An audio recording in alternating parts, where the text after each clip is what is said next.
Bam, we're live. Good morning.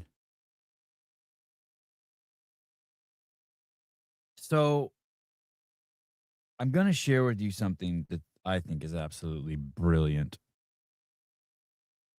Brilliant. Something I learned from women. Brilliant. Brilliant, brilliant, brilliant. So, occasionally I do stupid things. Like last night I was up and everyone was asleep in the house, and I walk into the kitchen and there's this pint of water that's been mixed with electrolytes just sitting on my counter. And I know Avi made it. And it's got 2 ice cubes in it. And I drink the entire cup. I'm just like, fuck, this looks good. I drink this entire cup of water. Oh, you can't hear me? You can't hear me? Can't hear me? You can't hear me? My audio is jacked up? Can't hear you? Why is it the guy who hates me is the most helpful? You still can't hear me? How about now? Is this mic on? Check, check. I can hear you. Oh, good. Okay. All right. Was I ever not good? I need to check the. I'm fine. Do I need to start the story over again? Do I need to start the story over again? I've come up with this brilliant idea. Actually, that's the lie. Let me start to take 4. I have this. I gleaned this brilliant idea from this woman that I call my wife. Brilliant idea. And as I was saying last night, I walked into the kitchen and there was a no, I don't need to start over. God, son of a, or no, I okay, I'm telling the story. No more. Oh, we could always hear you. Thank you. Oh, you must be a great husband. Clear, concise communication. So I drink that pint of electrolytes, and I know, you know, that means I'm gonna be getting up in the middle of the night to pee. I mean, I don't think that at the time, but now in hindsight, I know.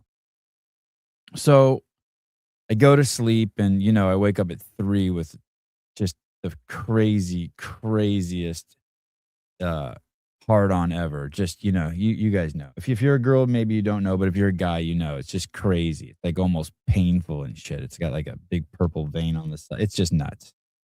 And, I guess that's the body's way of, like, pinching off the pee or something. Something related. I'll look that up later. But it's just something that guys know. There's different kinds of erections. I mean, you can use them both for mating, but there's definitely like, hey, I have to pee erection. I mean, there's no reason to waste those. You can use them, but I have to pee erection. And so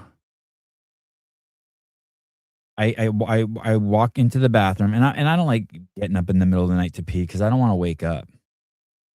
And as I'm walking into the bathroom, I realize, hey, I've seen my wife do this in the middle of the night, go into the bathroom to pee, and she stays asleep. You know what I mean? Like, she doesn't turn on the light and she just sits down and pees. And I'm like, I can do that. I can do that. I'm a 53-year-old, independent, strapping, critical thinking male. I could sit down and pee. I could sit down and pee. And then I don't have to turn the light on, and I don't even really have to wake up. At 53, I cracked the code, and I'm sharing it with you guys. As a man, we can sit. And as when I woke up this morning, I was thinking about it. I was like, man, what a great gift this woman has given me.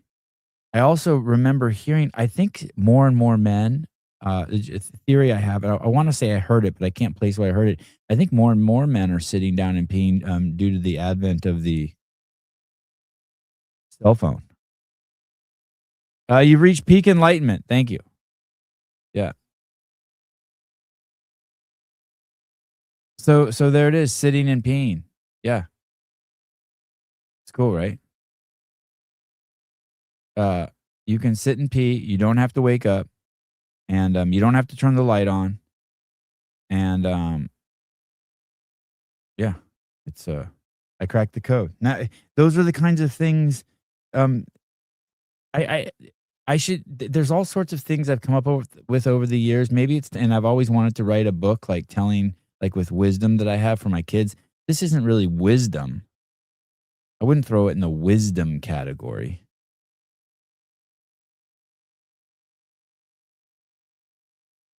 But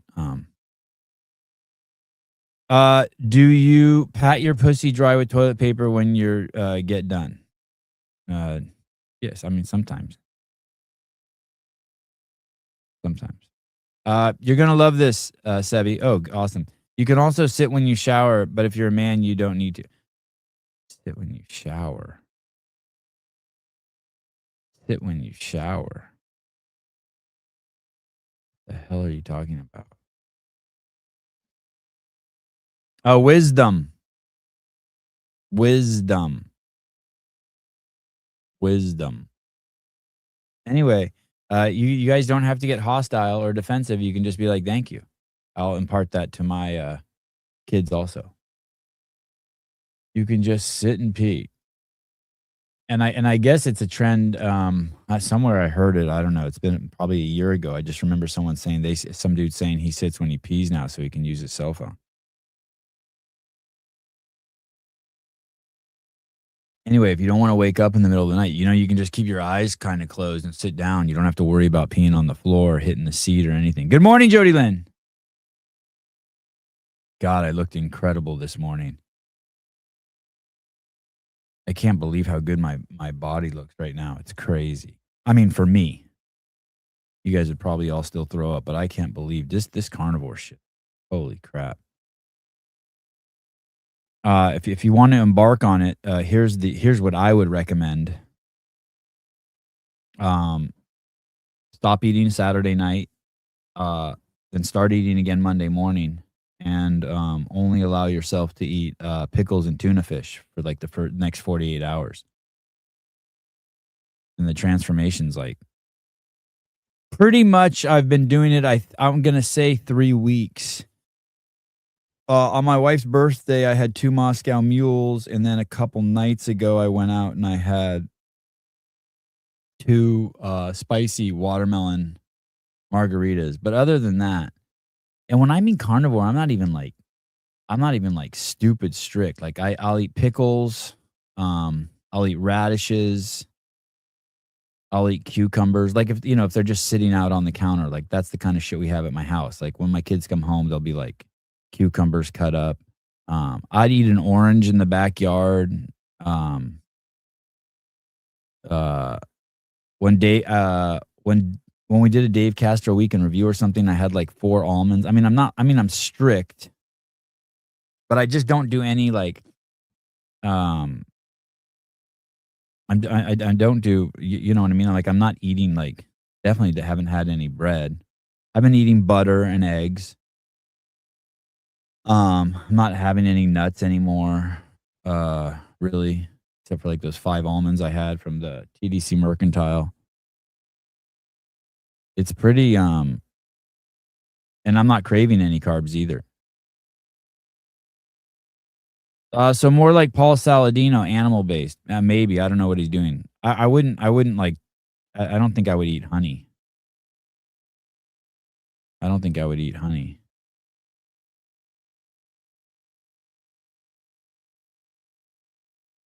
Mr. Doses, you think the FBI, Federal Bureau of Investigation, will find the 12,000 votes Trump needs in Georgia?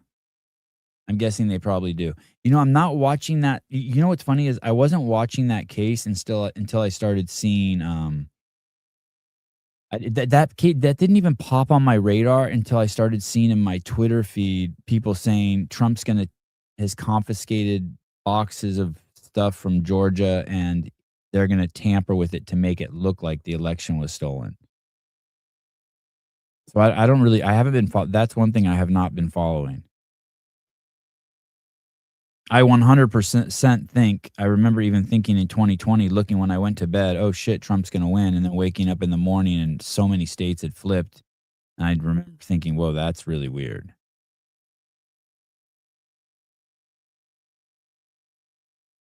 And then the fact that Joe Biden got 8 million more votes than Obama.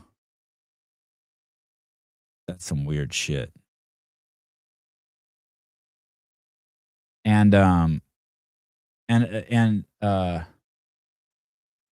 especially since I'm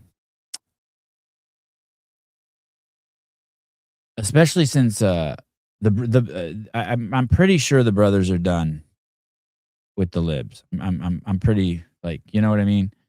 Like, I'm pretty sure they're done. Y'all notice who isn't at these ICE protests? Yeah, I noticed you're not at the ICE protests. I've been asking, where are the looters? I've been asking. I've noticed you're not there. I've noticed. So do y'all notice who isn't at these ICE protests / riots? Your brain prefers glucose, and your body will make glucose for your brain. And your body will make glucose for your brain. I'm sharp as a tack. I have a podcast every single day, the greatest podcast on the internet. I'm so sharp, fucking most people can't even follow. Black people. Yeah, black people aren't at the protest. I noticed. We're not going to be used anymore for your white liberal agenda that continues to use minority communities for your pet projects of trying to prove your sense. Well, they are using minority communities. They're using disabled and social welfare people. They just stupid, methed out drug addict white people. That's what they're using. Would you say that's fair, Pat? Would you say that's fair? Of virtue and value to others. Yeah, we're finished with that. So please stop it with these emotional ploys that are trying to beg black people to come out and join you in defending our communities. Yeah, our communities aren't illegal immigrant communities. Yeah. Just a bunch of brothers living the humble lifestyle, trying to make ends meet. And they're done. They're done with the Dems. Illegal immigrants who come into this country, they don't respect us, first of all. This is going to be a topic today, Teresa. Black people don't scuba dive. That you're going to be blown away. That's actually how I was going to start the show. And you think I'm joking, but I'm not. But instead, Pat gave me a good segue to this, or someone did. Yeah, or whoever said black people. Yeah, black people are done. Done with the. There's no black people in Minnesota doing the. They're not doing it. Our tax dollars are being wasted on them thanks to you white liberals who we've been noticing for quite a long time have deputized yourselves as the overseers of all politics related to black people. Yeah, there's no black and brown. There's no people of color, the groups and categories that you like to lump us into in order to carry forward your agendas of control, acting as overseers of our communities. It's true, isn't it? It's crazy. I love the way he says that. It's white liberal women oversee black people, and black dudes don't like that. They're like, nah, we're good. Remember what Malcolm X said about the white liberal? Yeah. Oh yeah. Yeah. See, here's the thing. In the midst of your riots, where you're finally figuring out that you're FAFO, you're finding out. Yeah, we're not interested. We see the game, we see the scam, and we're just not interested. So stop asking us to come out there. Stop asking us to join into this. I'm glad that you're finding out. I wish he would go into when he says we see the scam. I want to know what he means by that. I want to know what, like, I don't want to sit here and be like, yeah, you see the scam, and I think I'm on the same page as this guy. I want to know what he thinks the scam is. I like this guy's look. That you're just like everyone else. The white privilege that it's a great pose for bald people with the hand on the head or the hand on the chin. It's a great pose. You're used to experiencing. Yeah, that's gone now. It's like he's holding his head to like stimulate his brain. You know what I mean? Like you touch that spot, like you touch your dick to stimulate it, touch your head to stimulate your other brain. You do that? You do that? Yeah. If I was bald, I'd probably do that too. I'd probably have my hand on my head a lot. especially when you go out there on your vigilanteism, pretending to be superheroes, where you think that you can stop 5,000-pound vehicles with your whistles. Yeah, we're not interested. Leave us alone. Leave us out of this. God, do you know how bad the liberals want a black dude to get shot? Oh my God, so bad. So bad. So bad. We have important things to do. And you know where else? This is him clapping back at his white boyfriend who keeps nagging him to go out and protest. This guy, I could see this guy definitely having a white boyfriend. I could see that. You effed up when you decided that it was okay to barge into a house of worship and take it over and yell and scream and threaten children. Yeah, we don't get down with that. Look how beautiful all his features are. Perfect beard, perfect lips, perfect nose, perfect eyelids, perfect fingers, perfectly shaped head, perfectly shaped jaw. Maybe he is gay. Kind of perfect looking. Y'all keep that shit to yourselves. We're not going to be out here advocating to replace ourselves with illegals. It could be this clock cutter. They don't do well in the cold. Could be. Could be just an excuse. Could be just an excuse. The original thought I had this morning was runs exactly parallel to we never see black people scuba diving. Have any of you ever seen a female roofer? Have any of you ever seen a female roofer? A woman on top of a roof. You drive by a house and you know they got the 3 guys on there with ropes attached to them and they're on the apex of the house and they're putting the shit down. And it's 100 degrees outside, but they're fucking fully covered. They have sweatshirts and hats on and just they're completely covered and they're working on the roof. I have not. Thank you. Very quick on the gun. You have not seen a female roofer. You are so full of shit. El Padrino. Has anyone ever seen a female roofer? They sit on the top and slide shingles down to the guys. Okay. I'm starting to believe you. That's very specific. That's very specific. I've never seen a female roofer. I was going to say, I've never even seen a female construction worker. I have seen women doing Caltrans. Those are the guys who work on our roads in California.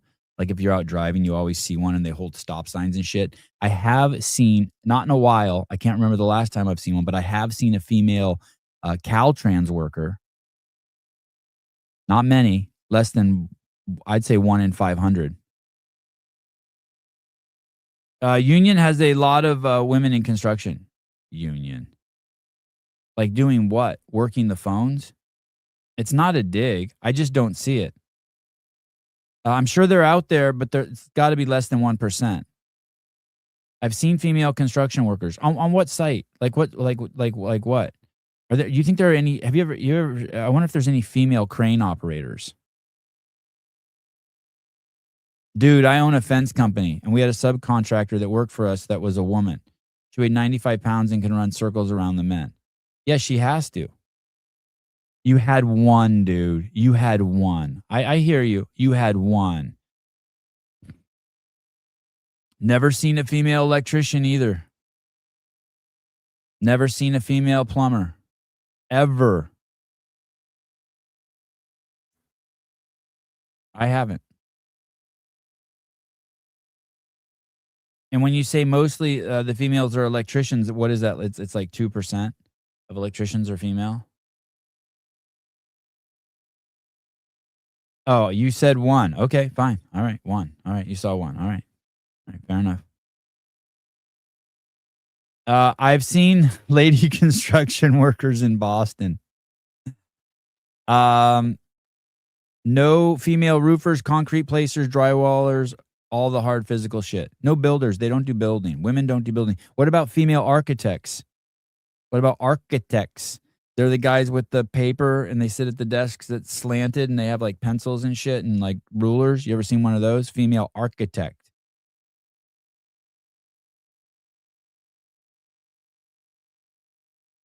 How about have you ever seen anyone you remember back in the day when you get your internet and your router and someone would come to your house and drill a hole in the wall? You ever seen a female one of those? I've worked, Miss Winston. I've worked and owned commercial federal construction company for over 20 years. Zero women outside the office.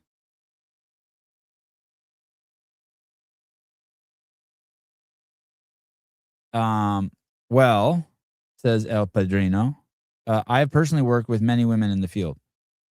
Yeah, but you're not even a real person. You have like a fake name here. What do you mean you've worked with? How come I don't see them? My company's had over 300 employees in 20 years. Not one laborer or carpenter was female.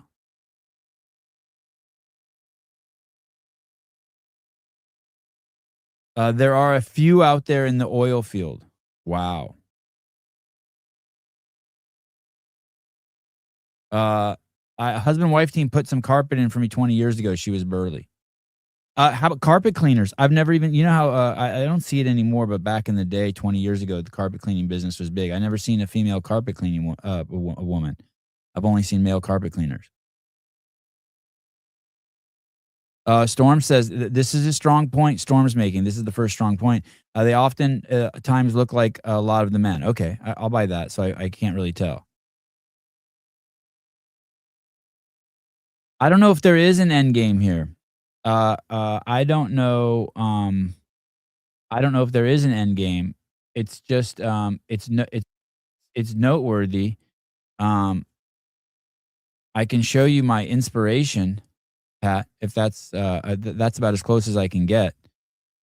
You sound like my mom, though. My mom will say that to me. I'll be talking to her, and she'll be like, "What's your point?" Women do not need men to get bank accounts, houses. They have careers on their own. No, you still rely on men. It's just indirect now. See, men have always been in between women and the real world. That your office job is not real life. Here's another depiction of that. He said your office job is not real life. I heard someone say the other day that corporate jobs are really just nanny daycare for liberal women. Corporate jobs are just nanny daycare for women. I think there might be some validity there to that. Men going out to face danger and build things on the outside in order to create a safe space for women on the inside. This is how it's always been, and it still is. You just don't understand that because you're too comfortable. Men still do all the hard work. I don't agree with everything being in here. Lots of women do shit that's really hard and important shit. I don't necessarily agree with that, but there is a demographic of woman he's definitely talking about, like all the ones who live in the city. If all women stopped working right now, we'd be fine. If all men stopped working, everyone would die. And that is, again, because men make all the food and build all the houses and the walls, and they used to guard the border. I guess they gave up on that. Women have never done that. And men build the castle and guard the castle. Yeah, that's what we do. We build the castle and guard the castle.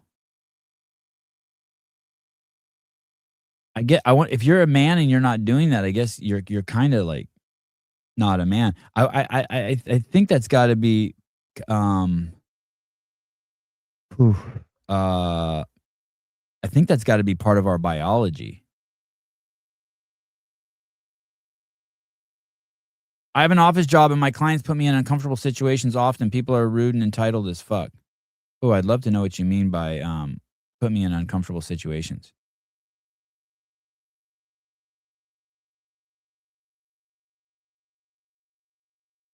Say it. Those men are losers if they're not doing it. All right. Yeah, if you're not building the castle and protecting it, you're a loser as a guy. That's a strong take, but it could be true. Doesn't mean it's not true. In reality, we're degrading men here because all the jobs men do that women can't are mindless jobs for people that don't know how to think. You think construction jobs are mindless jobs and roofing jobs are mindless jobs? You should see the roof that Greg put on his house. That was not a fucking mindless job. It is a fucking work of art. It's insane. So he has the biggest Spanish tile roof, and I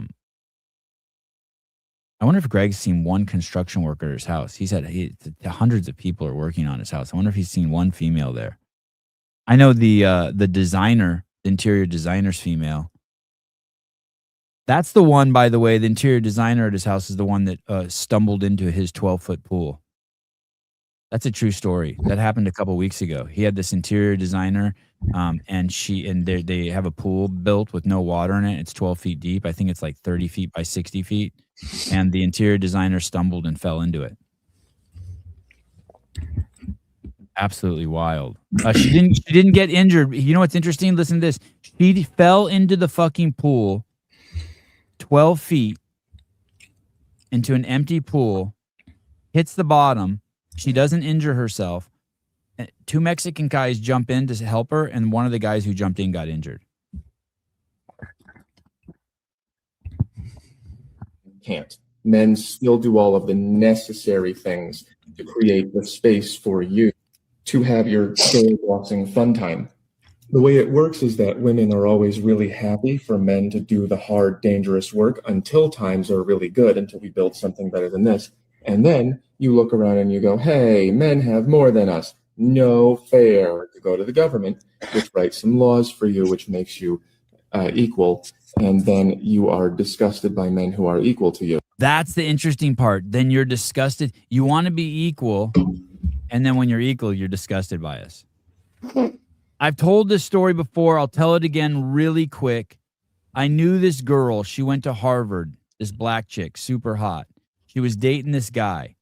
For 2 years, she was fucking, they were dating. She was begging him to peg. She wanted to peg him. She's like, hey, I just want to peg you. I want to peg you. I want to peg you. He's like, no. After 2 years, he finally acquiesced. And he let her. Couple days pass. He asks her again, hey, do you want to do that again? After 2 years protesting, he gets pegged, and he asked her, can we do that again? One more time, 2 days later pass, he asks again. She breaks up with him. She says she's disgusted by the fact that he wants to get pegged after she fucking begged him to peg him for 2 years. That's the phenomenon here. That's the phenomenon here. So without equality laws, it's very easy for women to find men they respect. And with equality laws, it's very difficult. And then everyone tells these men that they're worthless. And then they go, okay, well, I don't want to be this guy, so I'll just be this guy. And then they never grow up and they never do anything. And then you hate them even more. So your girl bossing crap is just not going to last very long because women cannot do what men do. You can't do that work of building the physical world. And what you're doing now is just sort of take. What a crazy statement. Women can't do that job of building the physical world. No roofing, no electrician, no plumbing, no running cranes, no driving tractors, no, they don't build the physical world. I don't know if they can't, they don't. They just don't. Miss Winston was in here saying she ran a company. She said 300 employees, a federal construction contracting company, hasn't had a single fucking woman as a laborer. Every woman who's had a job there is inside the office. Of course. And any man who doesn't respect someone who does a trade skill is probably a guy who occupies a woman's position. Oh my God. Guess who was in here not disrespecting men who do those jobs, calling them brainless jobs? Pat Lang. Oh, well, and what is his job? Disrespect. I don't know, but he's disrespect. He called it a brainless job. I'm like, I don't think fucking building roofs is a brainless job. He probably has a female's job. He's never done anything with his hands other than strap the strap onto his wife's hips to peg him. Taking it away from men and having it for yourself without giving them anything back, which makes them go away. And then, like, imagine if you had to build a house. It's not going to happen. Speaking of plumbers. Speaking of plumbers. No race car drivers are female. None. Ooh, Danica Patrick. That doesn't count, dude. Though. That doesn't even count. She wasn't even that good. That doesn't even count. Yes, Mr. Plumber. Hello. Hey, Sivan. Hey, Taylor. This isn't Plumber. Hey, this is Huey. I just wanted to chime in since you guys were railing on these white collar jobs. You mean like men who work in offices and shit? I'd like to say that like white collar salary jobs are for women and children. So if you're a guy who never grew up, is still a child, you have a white collar salary job. If you're a woman, you have a white collar salary job. But also, if you're a dad, you have a white collar salary job, but that's fine because it's still for children. The thing that most people need to understand, because I've had a lot of white collar jobs. I'm an engineer. Right now, I'm contracting for the federal government. It's just fake work. Yes. You know, it's the like I am doing work, but it's just work that's been created for the sake of doing work. So it's like if your enterprise, the Sivan podcast, if you hired me, you could have me do an inventory of the shit at your desk and put in an Excel sheet. And then I'd have some boss bitch manager that reviewed that Excel sheet. So we're just doing shit, but it's just shit that you could get rid of. And that's why you see these corporations, you're seeing this right now. Amazon fires 15,000 corporate workers. Nobody notices. Nothing happens. Twitter got rid of Elon Musk. Yeah, Twitter got rid of 40% of its staff, right? And nothing happens. But these people are so dumb, and it's mostly like liberals that they don't have that second order thinking to be like, holy shit, the shit that I've committed my life to makes no difference. They're not capable of thinking that way. Or maybe some of them are just denying it because if they accept that fact, then they just fall into a deep depression. That they're just wasting they're just wasting their life. It's bullshit. And you know that 40 trillion that we have in debt, that's where that money goes. It goes into these job programs. And it's not just government, it's corporations too. Yes, you don't see this in small business. Yes. Right? Exactly. A CrossFit gym isn't going to hire someone to inventory shit for no reason in an Excel sheet and then hire a manager, some bitch who thinks she's so cool, reviewing that shit and making them write reports for her. And then she reads the reports like she's some smart person and she analyzes the report and makes decisions. No, you don't have that in a small business because a small business is the only thing that still functions like a natural economy now. Corporations and government, they're kind of the same, especially if it's a big corporation. There's an incentive, money gets pumped into the economy, debt gets taken out, and these corporations just kind of hire people for whatever reason. And those jobs are just totally unnecessary. I have a great take. Women should get out into the workplace to find men to marry and then get out of the workplace. That the workplace is a place to meet men. Another thing, I've never seen a female my postal lady is female, but I've never seen an Amazon driver that's female, and I've never seen a UPS driver that's female.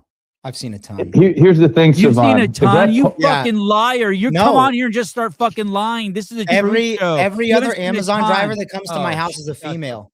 Sivan, there's a lot of I don't women. believe you. Okay.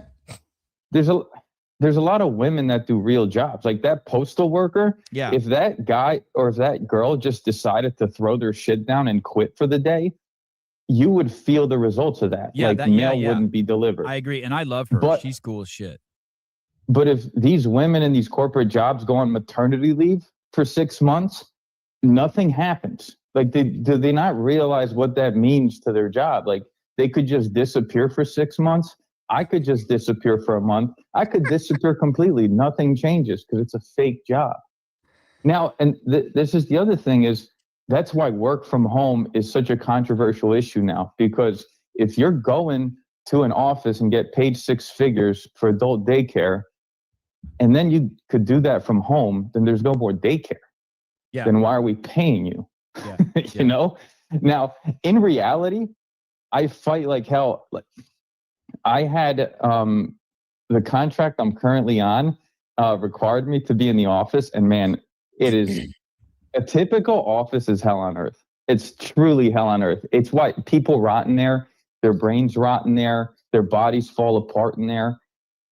I took I cut my salary in half to be able to work from home because it is easier for me to just sit at home. I could do my work in like a half hour and then I'm free. But if I have to go into that office, I have to rot there in a chair, shitting next to other people that are shitting, pissing next to other people that are pissing, just having this terrible energy, listening to people chewing ice, listening to people argue with their ex-wives on the phone in the cube next to me. It's just such a fucking trip. It's just completely made up, and it drives you crazy because the people there, they can't have this conversation. They're like, no, this is important. We need to do this.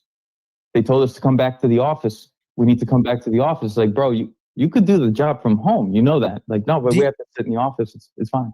Do you think it's all corporate subsidy, or do you think it's the massive bloated bureaucracy? I mean, think of the other thing about government, not only creating jobs that we don't actually need, but paying people egregious amounts of money who are really fucking bad at those fake jobs. And there's little to no accountability in the federal in the bureaucratic element of the federal government because they're not beholden to efficiency or productivity. Do you know what I mean? Yes. So it's easy to understand in the federal government, right? Because the federal government takes taxpayer money and it prints money. Right. Totally easy to understand. So you have someone doing maybe some legitimate job in the federal government, and he says, hey, I can't do all this. I need people to do things for me. They're like, okay, we just hire new people, right? You just take more taxpayer money, print more money, hire those people. And I have a bunch of people that do like maybe one tiny thing over and over again, right? So it's the equivalent of taking a form from one desk and putting it on another, right? It's a little more creative than that, but you have one person that just does that. Now that pile of papers needs to be moved from one desk to another maybe once a week, but nobody else is doing it. So that person needs to be paid 40 hours a week salary to sit there and do that one thing that comes up once a week. Hey, and then that person's like, well, you know what? I can't go all the way there and grab that piece of paper. I need someone to bring it to my desk, and then I'll take it from my desk to that person. Let's hire another person to do that. And like, yeah, we need more workers. And the government and in the corporations, it's more complicated. It's a lot more complex in that the government is now printing the money, creating jobs programs. So think of this whole health insurance crap we have, the whole health industry being garbage. That was over the boomer decades, the government made regulations so that there were jobs for people to take, because the whole last 50 years was a job program. Let me jump in here, and I'll use the healthcare as a parallel too. When I worked at CrossFit, everyone could do something. So, and when I would talk to other chief marketing officers, the lingo they would talk, I'd have no fucking idea what they were talking about. Zero. The acronyms they were using, how they were running their departments. When I worked there, every single person could do something. Everyone could make a video. Everyone could post to the internet. Everyone could make a WordPress blog if we need it. Like everyone could hold a camera. Like everyone was a worker. Now, then when the company was sold, they fired all the workers and they brought in, I used to just call them idea people. It's probably too much of a compliment. But we had no oversight at CrossFit when I worked there. It was just all workers. The healthcare department, imagine like it should just all be doctors and nurses. That's it. Yeah. That's it. Like anyone else who's not doing, like if you don't know how to put a thermometer in fucking Taylor's ass and take his temperature and bring him fucking 2 aspirin, get the fuck out. That's the problem. Corporations have just lost all their workers. People are just incapable of doing something. Like I bet you this construction company that Janelle works out, they have a fucking truck with someone who sits in it, who fucking manages like the paperwork, and then everyone else fucking works. Yeah. There's no people sitting around. In construction sites don't have people sitting around doing jack shit. Yeah. I mean, think about like crowd health. You guys talk about that, right? That's what insurance was always supposed to be. People pay in a certain amount, and yes, we have to calculate the level of risk that person has, and the company needs to have some kind of like amount of money to pay out if like everybody gets sick at once. But now you have these huge bloated corporations that pay 100,000 employees to do stupid, retarded work like that. And think of all the car insurance commercials you see. They're throwing money at that to trick more people into taking Progressive instead of Geico. It's all, but here's the thing. If you fix that, and so many people know how to fix that, it's very simple. You're going to have millions of people unemployed. And those unemployed people, they can't do anything else. If you do not subsidize those people with either adult daycare, corporate job, or welfare, they will crawl into the gutter and die. You ever walk into a And coffee? starve to You ever walk into a coffee shop and order? There's no line and there's no one in there, and you order a coffee and it takes 12 minutes to get it, and you pay $4.50 for it, and you're like, how the fuck is this place staying in business? Starbucks. Yeah. How the fuck is this place staying in business? Caller, thank you for the insights. Yeah. Nice talking to you guys. Okay, bye. So yeah. So do you think that's just an absence of people that have accumulated a diverse skill set, or an absence of people who have a desire to get things done? Because I saw this, there was a question earlier in the chat. It was like, oh, what skills do you even have, Taylor? And I was like, wow, I couldn't even begin. There's so many I could think of. I mean, I just couldn't even begin, like hard skills. I don't know. I can clean a fish. I could be a fishing guide. I could take someone fishing. When I went to Wyoming with Lizzie, I've been fishing my whole life. We didn't go to any places that were recommended. We picked several off the beaten path campsites, and I caught like 10 wild trout, enormous. You could be a therapist. You could be a therapist. I'm a social worker, but I wouldn't call that a hard skill. Okay. You could be a concrete guy. You taught yourself how to lay brick. Exactly. I can do masonry. I can do carpentry. I framed my barn. I built my fence. I could be a farmer. I know how to plant and grow fruit. You could be a day laborer. Oh yeah. You could be a farmer. You could be a landscaper. I have other tangible skills like coaching, entrepreneurship. You could do anything that requires physical strength. You could do any job that requires physical strength and moving stuff efficiently, quickly. I was a motorcycle and a watercraft technician for 3 years in high school. I worked at a garden center, so I know, like, about plants and shit. So I'm just thinking of all these skills, and I'm like, wow, like if things turned for me, I could go anywhere and do anything. And without a doubt, if I didn't know how to do it, I could for sure learn it. And I feel like, oh, when I look at our friend group, I'm in a group of like 10 guys that are exactly the same. 10 guys. I could cook. I could be a professional chef. Take me 6 months to be a professional chef.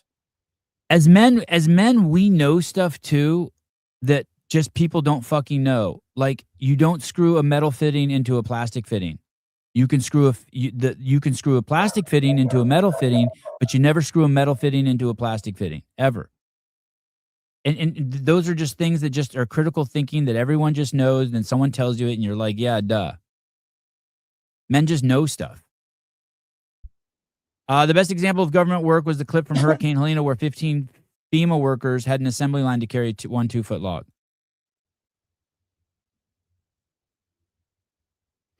When we used to interface with Apple and Facebook, it was crazy the layers of management they had. I don't know how they ever got anything done. Everything there was just bullshit.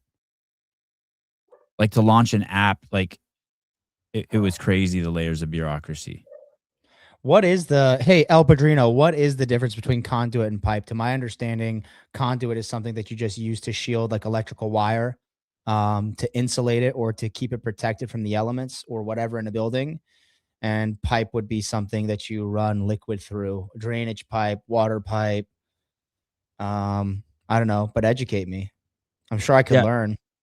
I have a drill. It's my most commonly used tool. The other day, I took Avi's entire bedroom apart, but I have an electric drill, but I didn't, and electric screwdriver, but we did it all by hand. I was like, fuck that. We're doing it all. Yeah. I was like, he doesn't.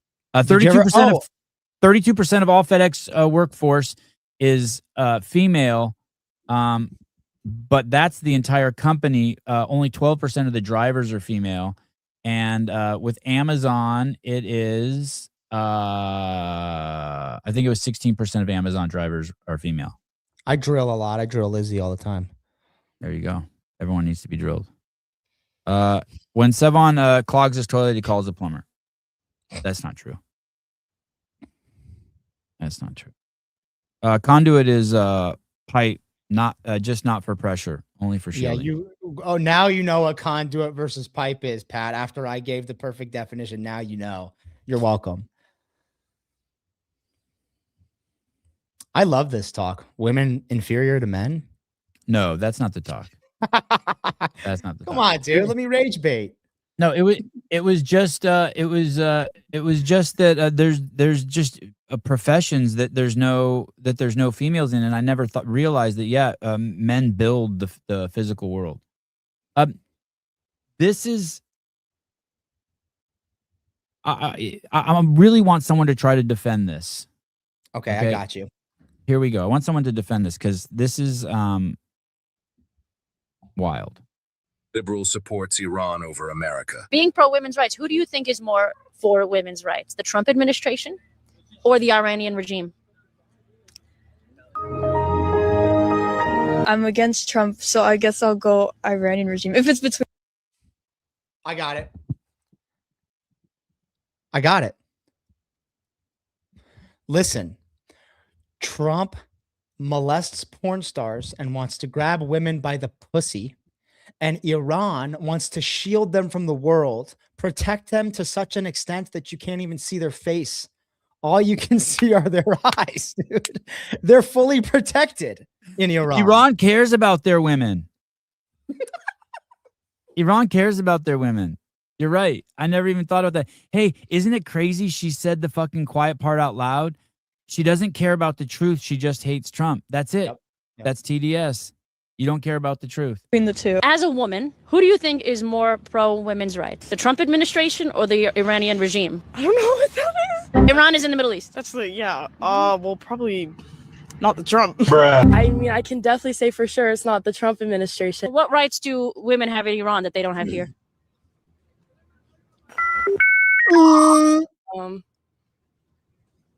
Oh, she's definitely a little retarded. What rights do we not have here as women? Well,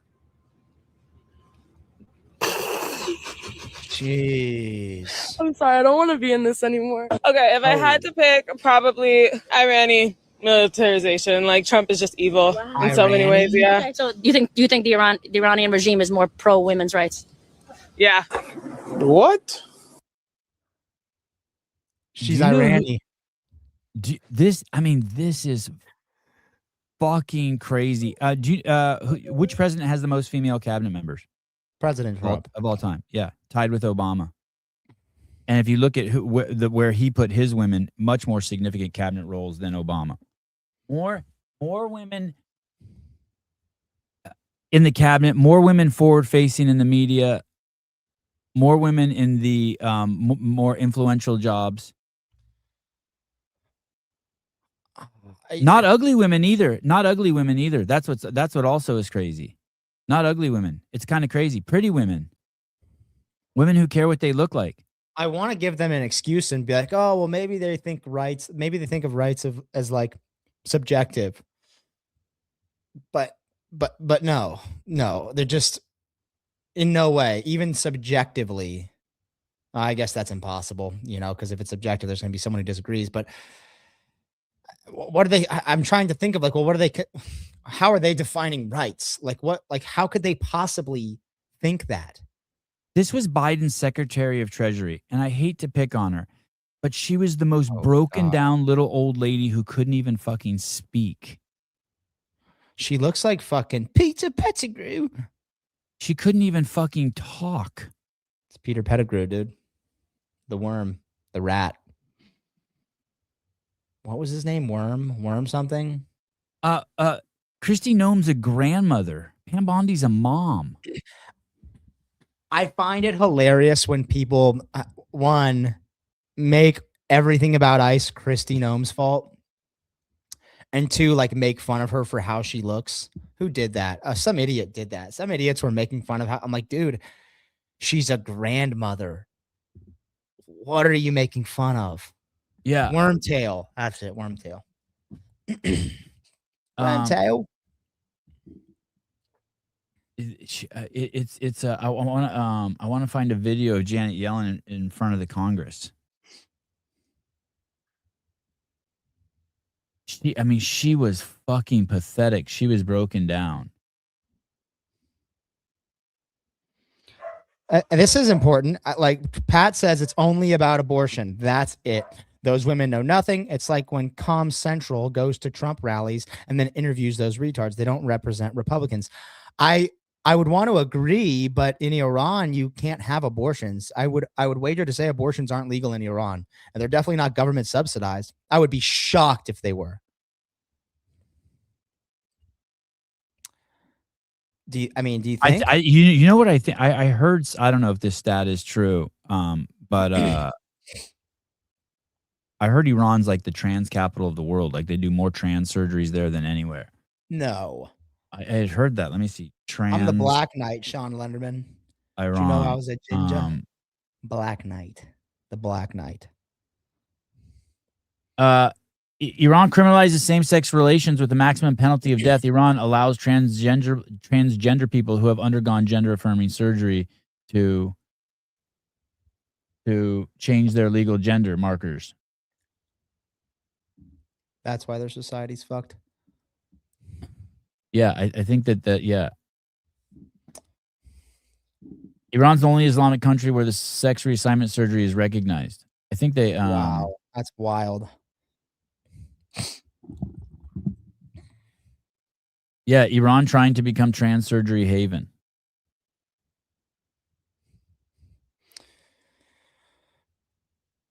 Yeah, the reality, Pat, is that if Trump is pro-choice, he's retarded for it. Being pro-choice is idiotic. It's idiocy. It's like being it is being pro-crime.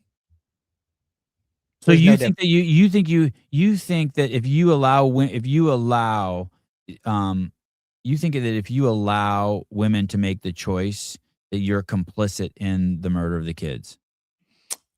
Oh, 100%. Do you think you have to be pro-choice or pro-life, one or the other? Can you be agnostic? I don't think everyone has to be that, but I think the law has to be one of the two. And it needs to be objective. I think the law, like, I don't care. There are probably people, well, not probably, there are certainly people that think, oh, the death penalty should be legal here. The death penalty shouldn't be legal. Only in some places is it's legal. Some people should think like me. I think like, hey, if a guy's a pedophile, I don't know. I don't actually believe that. I was going to use a thought experiment. I was going to say, if I see someone commit an act of sodomy on a minor, I should be allowed to just, blast that person. You are in some states, like if it's a right to self-defense and you can protect innocent life, you can do that. The abortion thing is, I don't care what you think. I don't care what most people think, but that's what we have now. We have moral subjectivity where when someone says, well, what's right and wrong? And they go, oh, well, I don't know what's right and wrong for someone else. I only know what's right or wrong for me. Like, that doesn't matter. It doesn't matter what everyone thinks is right or wrong. It matters what is right and what is wrong. And we need some sort of told me moral objectivity is defined by, I think I had a pastor on the show or one of the Mayhem guys, probably the same thing. Said moral objectivity is things that you wouldn't want done to yourself. And so no one wants to be killed. And so therefore it's morally wrong to abort a baby. And I was like, I could fucking jive with that. I can jive with that. Yeah. I'm not even, it's, What do you think moral objectivity is? Is there a definition for that? It's such a weird. Let's see what the moral. It's believing. I think it's believing that there is an objective right or wrong, not a subjective right or wrong. The philosophical view that some moral principles are universally true and exist independently of human opinion. But soon as you say it's the view, it's not objective anymore. Complete objectivity in terms of what we agree upon as society is it's an absolute that's kind of impossible. But we have to write it into our social contract. Like murder is bad always. Okay. Rape is bad always. Killing an innocent baby is bad always. The argument about abortion. It uses murder as wrong as an objective moral fact. Right. So, and Pat says this, I wouldn't abort my kid, but I don't care if a woman does it pre-20 weeks. After that, it's wrong, in my opinion. If you think it's wrong, cool. Doesn't matter what you or me think. I agree with this. I agree. It doesn't matter what Pat thinks. It doesn't matter if he thinks that before 20 weeks, it doesn't matter. What matters is there is no certain consensus as to when life begins. And some biologists think that it could begin at conception. And if that's even a possibility, we discussed this yesterday, then it should be illegal to abort a baby because there's a possibility that life begins at conception. So it's wrong to murder Therefore, abortion is wrong. If a truck driver, and this is the other argument people use, if a truck driver hits a pregnant woman, they get charged with double homicide if they're drunk. If I kill a lady who's pregnant, I get charged with double homicide, but then she can kill her baby and not be charged with homicide. It makes no sense. There's no consistency. Immanuel Kant proposes universal laws that apply regardless of outcomes or beliefs aligning with moral objectivism. Plato suggests objective values like good, truth, and beauty exist outside human minds. Oh boy. I agree. You think good exists outside of the human mind? I don't. I don't. That's why I think when people call things evil, that's intellectual laziness. I avoid using that word like the plague. Okay, what do you think? Because here, when does the timeline start for your judgment? So what you're saying is if you call someone evil for committing something that you deem bad, you're giving them an excuse of just having some incapability of being good or doing right. So you're saying, oh, it's just evil. So you're being lazy rather than saying, hey, their actions are a direct result of all of these choices they made leading up to that and the type of person they've become and the circumstance they live in, etc. Yeah. Okay. And, okay. I'm fine with that. And like, how many times in your life has something gone wrong that ends up being great? I'll give you just some bullshit example. You lose your wallet. You don't have it for a fucking month. You miss your flight. In your life's chaos, and then the postal lady comes and is like, hey, we found your wallet, and you make eye contact with her and you're married and have kids and live happily ever after. It's like, fuck. Was that bad that you lost your wallet? I mean, like, there's this, it's just hard. It's just. Is that you? You went blurry? Or is it me? Yeah, I don't know why. That's me. Yeah, your camera lens, you went, you don't want to be seen. You're about to say something very controversial. Oh. No, I don't know. My phone camera just stopped working. I don't know if my...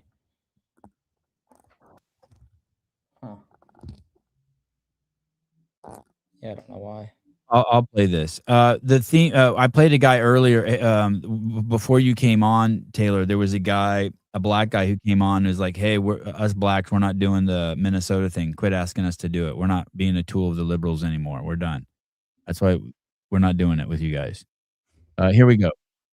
I like white America. I don't like this Somalian America or Taliban America. I'm not into it. Got these damn Talibans and terrorists running New York City. You got these Somalians taking over damn Minnesota. I don't like it. I don't like it. Call me whatever you want to call me. I miss the good old white America with a sprinkle of the rest of us. Some blacks here, some Latinos there, some Asians, you know what I mean? Just the good old days. What the hell we got going on? We got people praying in the middle of the street. I'm not into your little prayers and whatnot. I don't like it. Clean that up. Make America white again. What the hell's going on? We got kids. Our kids ain't gonna grow up in the same good old America we grew up in. It's gonna look like a damn third world country. Got these people come to our country and steal billions of dollars. Imagine if they walked into Mexico and stole billions of dollars. They'd be swinging from a damn tree. Their heads will be missing from their body. But they get to just hide out over here and just cause chaos and commotion so nobody pays attention. I'm getting sick of it. Elon Omar sitting on what, $45 million? How? I don't trust the voting system. I don't trust anything. We gotta figure something out. Something ain't right. Gotta close the doors, man. Can't let everybody in. You see what's happening. They're taking over. We're gonna be the minority, all of us. Man, all these weird looking people just running the country, making us the new slaves. Something's gotta be done, or it's gonna be hell to pay. Maybe not for us, but our kids and our grandkids. I don't want to see that. That guy has incredible delivery. You could put "I got 5" on it behind anything. I got 5 on it.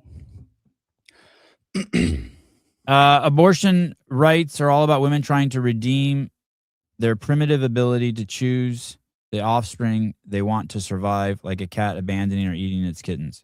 Wow. I heard it couched as child sacrifice. Like we have like we're in full child sacrifice, that basically people who don't want their when you get an abortion, it's because you don't want it interrupting what you already have, so you sacrifice the child to move forward with what you have. So you're a female, you're going to law school, you accidentally fuck your professor and get pregnant, and you abort the kid because you want to have a 10-year law degree. And All it good. fits nicely in child sacrifice. Sorry, go ahead. All good points. Also, murder states killing of a human being. Then there's that argument. Well, the whole contradiction to that argument, Pat, is that there are a lot of biologists that have a consensus that life begins at conception, and that there are a lot of biologists that believe it begin at 6 weeks and 20 weeks or 52 weeks. And the reason that lack of general consensus is important is if there's any % chance that human life begins at conception, why wouldn't you err on the side of protecting the slightest possibility of human life if it begins earlier? So if Great some point. scientists, Great if point. some scientists believe, hey, that's a human being at conception, then I don't know why you wouldn't. It seems common sense to say, hey, it might be true. Well, let's be conservative and protect it if that's the case. Wow, Don Lemon was arrested. Oh, he was? That's what Steven Jackson's saying. Wow. Wow. Let me show you this really quick before we go into that. This is fucking crazy. This is. You have to pee already? No. I'm pissed. My phone cameras. This is crazy. This so and we'll look up the Don Lemon article right now too. But Yep. this is along those same lines. Look at this. Look at this. This is a church rioter, Nikema Levy Armstrong, talking about being arrested. This is how she felt. This is the craziest shit. We had belly chains around our waists, and we had handcuffs with bars in the middle. As someone who majored in African American studies, I can tell you that is the closest I ever felt to slavery in my life. Wow. Being shackled as if I was a slave. It is unacceptable and unconscionable, but it's on brand. How are we supposed to communicate with these people? She broke the law and rioted on private property, and she got arrested, and she immediately plays a race card. I was a Black Studies major at UC Santa Barbara. You were a Black Studies major. Yeah.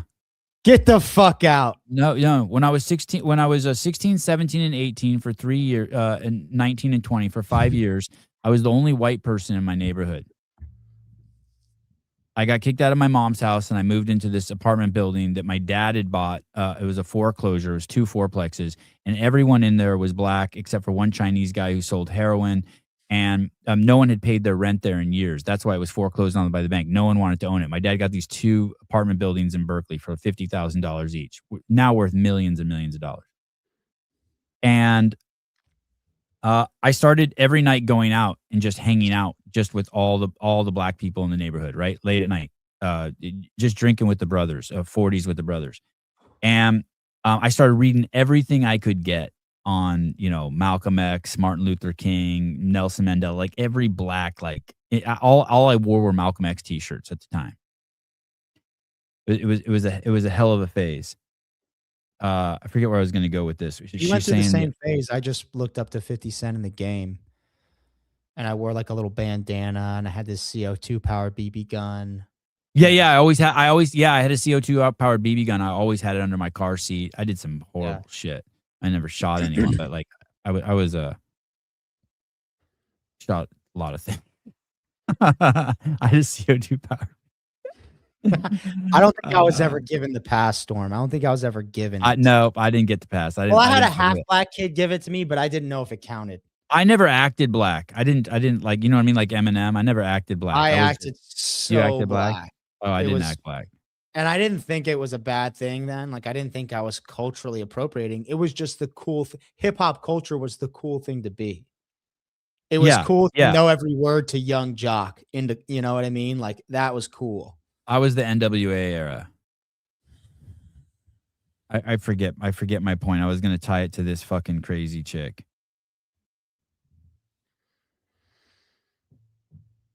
Damn. The girl who was who rammed you against the wall? No. That was in college. Oh. That was in college. God, that was great. Bone Thugs. That was that Bone Thugs. Bone Thugs. Holy fuck. That's so good. Hey, here's a crazy thing. Everyone where I grew up acted black. Like the coolest thing to be was black. So even the Afghanistani kids, like these fucking little Afghani kids, even they thought they were black. They were blacker than most of the black kids. I used to buy all my weed from this guy named fucking Hamza. Wars Gold Chain, you know, he was a big fucking Tupac fan. I mean, he was way blacker than Don Lemon, that's for sure. 100 times blacker than Don Lemon. Most of the guys I hung around were over 40, and most of them assumed that like I was a they had a word for me. They thought I was getting fucked by one of the black dudes. That's not a wigger, Palmetto. That's a Wigistani. Like I forget what they would call Afghani, me. Wigistani. Different, slightly different. Journalist Don Lemon has been arrested after he covered a Minnesota church protest. Journalist Don Lemon and 3 other people were arrested Friday in connection with an anti-immigration enforcement protest that disrupted a service at a Minnesota church and increased tension between residents and federal officials. Lemon was arrested by federal agents in Los Angeles, where he'd been covering the Grammy Awards. His attorney, Abe Lowell, said it is unclear what charges Lemon and others are facing.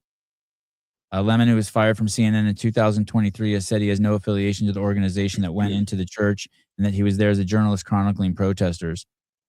He's been a journalist for 30 years and is constitutionally protected. Hey, it doesn't matter. Even if you're a journalist, you can't just fucking barge into a church and disrupt it. Doesn't like you don't get to just hide behind. Where he went wrong was he didn't just film them doing it. He filmed himself interrupting the pastor. Do you know what I mean? You know that clip where he's talking to the pastor interrupting?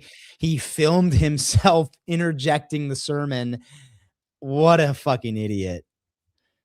Pam Bondi says, at my direction early this morning, federal agents arrested Don Lemon, Traherne Jean Cruz, Georgia Fort, and Jamail Lydell Lundy in connection with the coordinated attacks on City's church in St. Paul, Minnesota, Bondi said. Where's Jeremy when you need help pronouncing something? He hasn't hidden his disdain for President Donald Trump, yet during his online show from the church, he said repeatedly, I'm not here as an activist, I'm here as a journalist.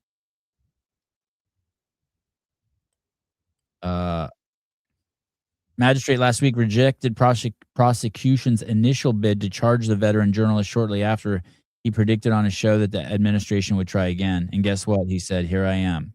Keep trying. That's not going to diminish my voice. Go ahead. Make me into the new Jimmy Kimmel if you want. Oh, the new Jimmy Kimmel. Let me tell you, he should have never been reinstated. Jimmy Kimmel should have lost his fucking job if they wanted to fire him. And that's all that was. People calling it cancel culture are just absolutely ridiculous. Hey, if I work for an employer and I do something the employer doesn't like, they can fire me. That's not cancel culture. Well, you got fired for having an opinion. Yeah, you should get fired for having some opinions, 100%. And here it is. If you work for a boss that disagrees with you, your opinions don't matter. And here it is. After Trump administration officials said earlier this month that arrests would be coming into the church protest Cruz told Associated Press, there's a tradition of black activists and leaders being targeted or subjected to violence. There's the race card. Just as being a black person, you always have to have that in mind. Wow. It's fucking crazy.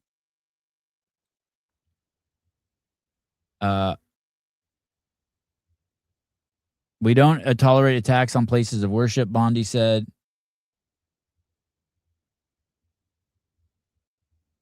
Boy, oh boy. It couldn't be slanted anymore. Associated Press sucks cock. I don't even think they know they're slanting it. I was watching this YouTube series. This guy and his wife, they're British, they're in England. They buy this 500-year-old decrepit cottage. And it's just this whole YouTube series of them renovating this 500-year-old cottage. And it's got like a thatched roof that needs to be completely redone. And a thatched roof is like, that's a really high skill trade to do a thatched roof. And it needs all these structural repairs. It's fucking moldy and all fucked up and disgusting. And it's really cool because these guys are like my age and Lizzie's age. They're doing this amazing home renovation in England. It's so beautiful. And then I'm like, wow, these people got to be rich as fuck because they end up buying an acre behind the cottage. It's in the English countryside. England's pretty small. You know, being able to buy one, a 500-year-old cottage. I don't care how decrepit it is. Two, buy an acre behind it. 3, renovate it with a $60,000 roof kind of right off the bat. Like, wow. Lizzie looks him up, and the guy was a video producer for CNN. And it completely changed my opinion of him. I'm like, wow, this guy's a fag. That was my first initial reaction, learning that he worked for CNN. And I thought to myself, does this guy, obviously there's a potential that he's not liberal at all. But I'm thinking, okay, you're a video producer for CNN. No, he's a scumbag for sure. Listen, here you are. You're a video producer for CNN. Do you know what you're doing when you're creating the videos and you're filming The View and you're doing all these things? I don't even know if that's CNN, but Rachel Maddow. Do you know exactly what you're doing, or do you really buy into everything they're saying? Both. Both. You think you're gonna manipulate the people for their own good. Do you remember during COVID they caught on tape the producer over at CNN saying, "Yep, this is great for ratings, keeping the death number of COVID going. And as soon as we're done from here, we're going to pivot to climate change." You don't remember that audio? No. Wow, that's fucking crazy. It just James makes me O'Keefe got it. Yeah. Makes me really not respect this guy. You know, it's a cool and maybe he left CNN as a producer because of that. But yeah, No, he made a fucking killing. And now he's fucking living the fucking white liberal dream. He thinks he is. Look at him. He's going to have colon cancer by the time he's fucking 60. Oh, that new fucking roof is sick. They tile the roof. It's fucking, oh gosh, it's crazy. Oh, look, a female construction worker. We've come full circle. 2 of them. Roofing. wife. A female roofers. Female roofers. Well, We've you come missed the full part. circle. They fucked up. They fucked up all the sheathing and they had to go back and redo it because of those women. So you missed that part. Oh, really? There was some like barrier, like the moisture barrier. They had to fucking redo it. They started, the woman did it, and they had to redo it. There you go. There you go. Oh yeah, Pat. Speaking of colon cancer, I got a colonoscopy next week. Yeah, I think our appointment's still Wednesday, 6 a.m. The special suppository, not with the finger, the other one, a little bigger size for you. Hey, if I told you, hey, we need to put someone on ice, what would that mean to you? You need to put someone on ice. Yeah. Ignore. Hey, this nigga on ice. Fuck. What's the acronym? It's ignore something. Ignore. Calm down. Exit. I don't know. That's something they taught us in school, right? Ice the bullies. I've always thought it meant to kill someone. Put that nigga on ice. Oh, maybe. But what is the ICE acronym? You've never heard that? You don't watch enough Bully. Italian mafia films. It's disgraceful. Oh. She's got to go. We are dead serious. She needs to be put on ice permanently. She's got to go. And by the way, He's talking about she's Kristi got to Noem. go. We are dead serious. She needs to be put on ice permanently. She's got Hey, dude, maybe it's just a fucking age thing, but that means, from where I come from, that means you got to kill someone. Well, in Hakeem my Jeffries elementary, talking about Kristi Noem, that means you got to kill someone.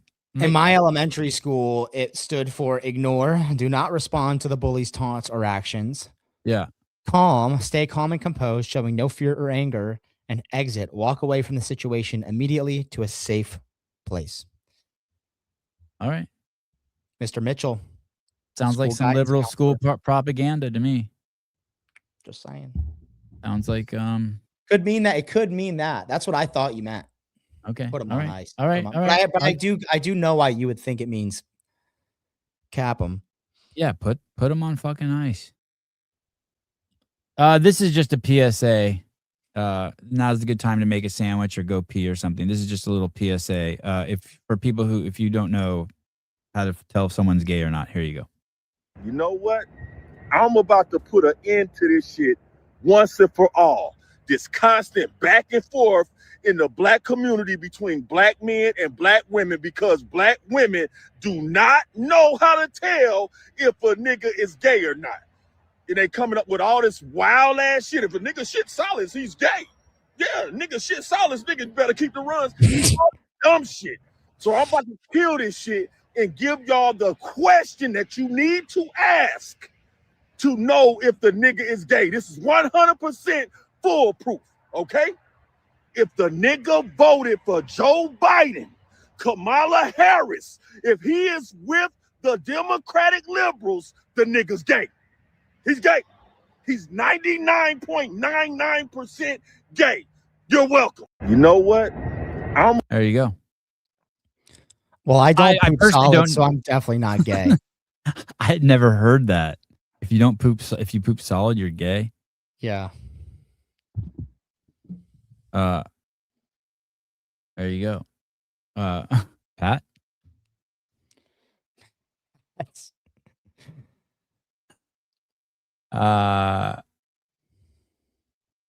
They're trying to do a California mileage tax. You know what that is? A tax for every mile you drive in your fucking car. Yeah, because there's so many electric cars, and 80% of the money that's made in California to take care of the roads comes from our gas tax. They want to put a mileage tax, and they've already been running tests. People have volunteered to already do it last year. And do you know what you do? You know what they did to get the volunteers? They basically said, hey, can we put this? There were 3 different ways that they were experimenting tracking people's mileage, like with an app, with some device in your car, all this shit. And they basically said that instead of you paying the mileage tax, we'll give you that as a tax credit or something if you're part of our experiment. But they're basically, I want to say Hawaii already has one for like vehicles that weigh over a certain amount. But they want to make it, it'll basically cost a minimum of $50 a month for people.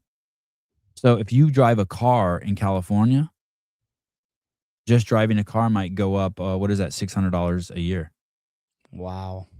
That's fucking nuts, right? A fucking mileage tax?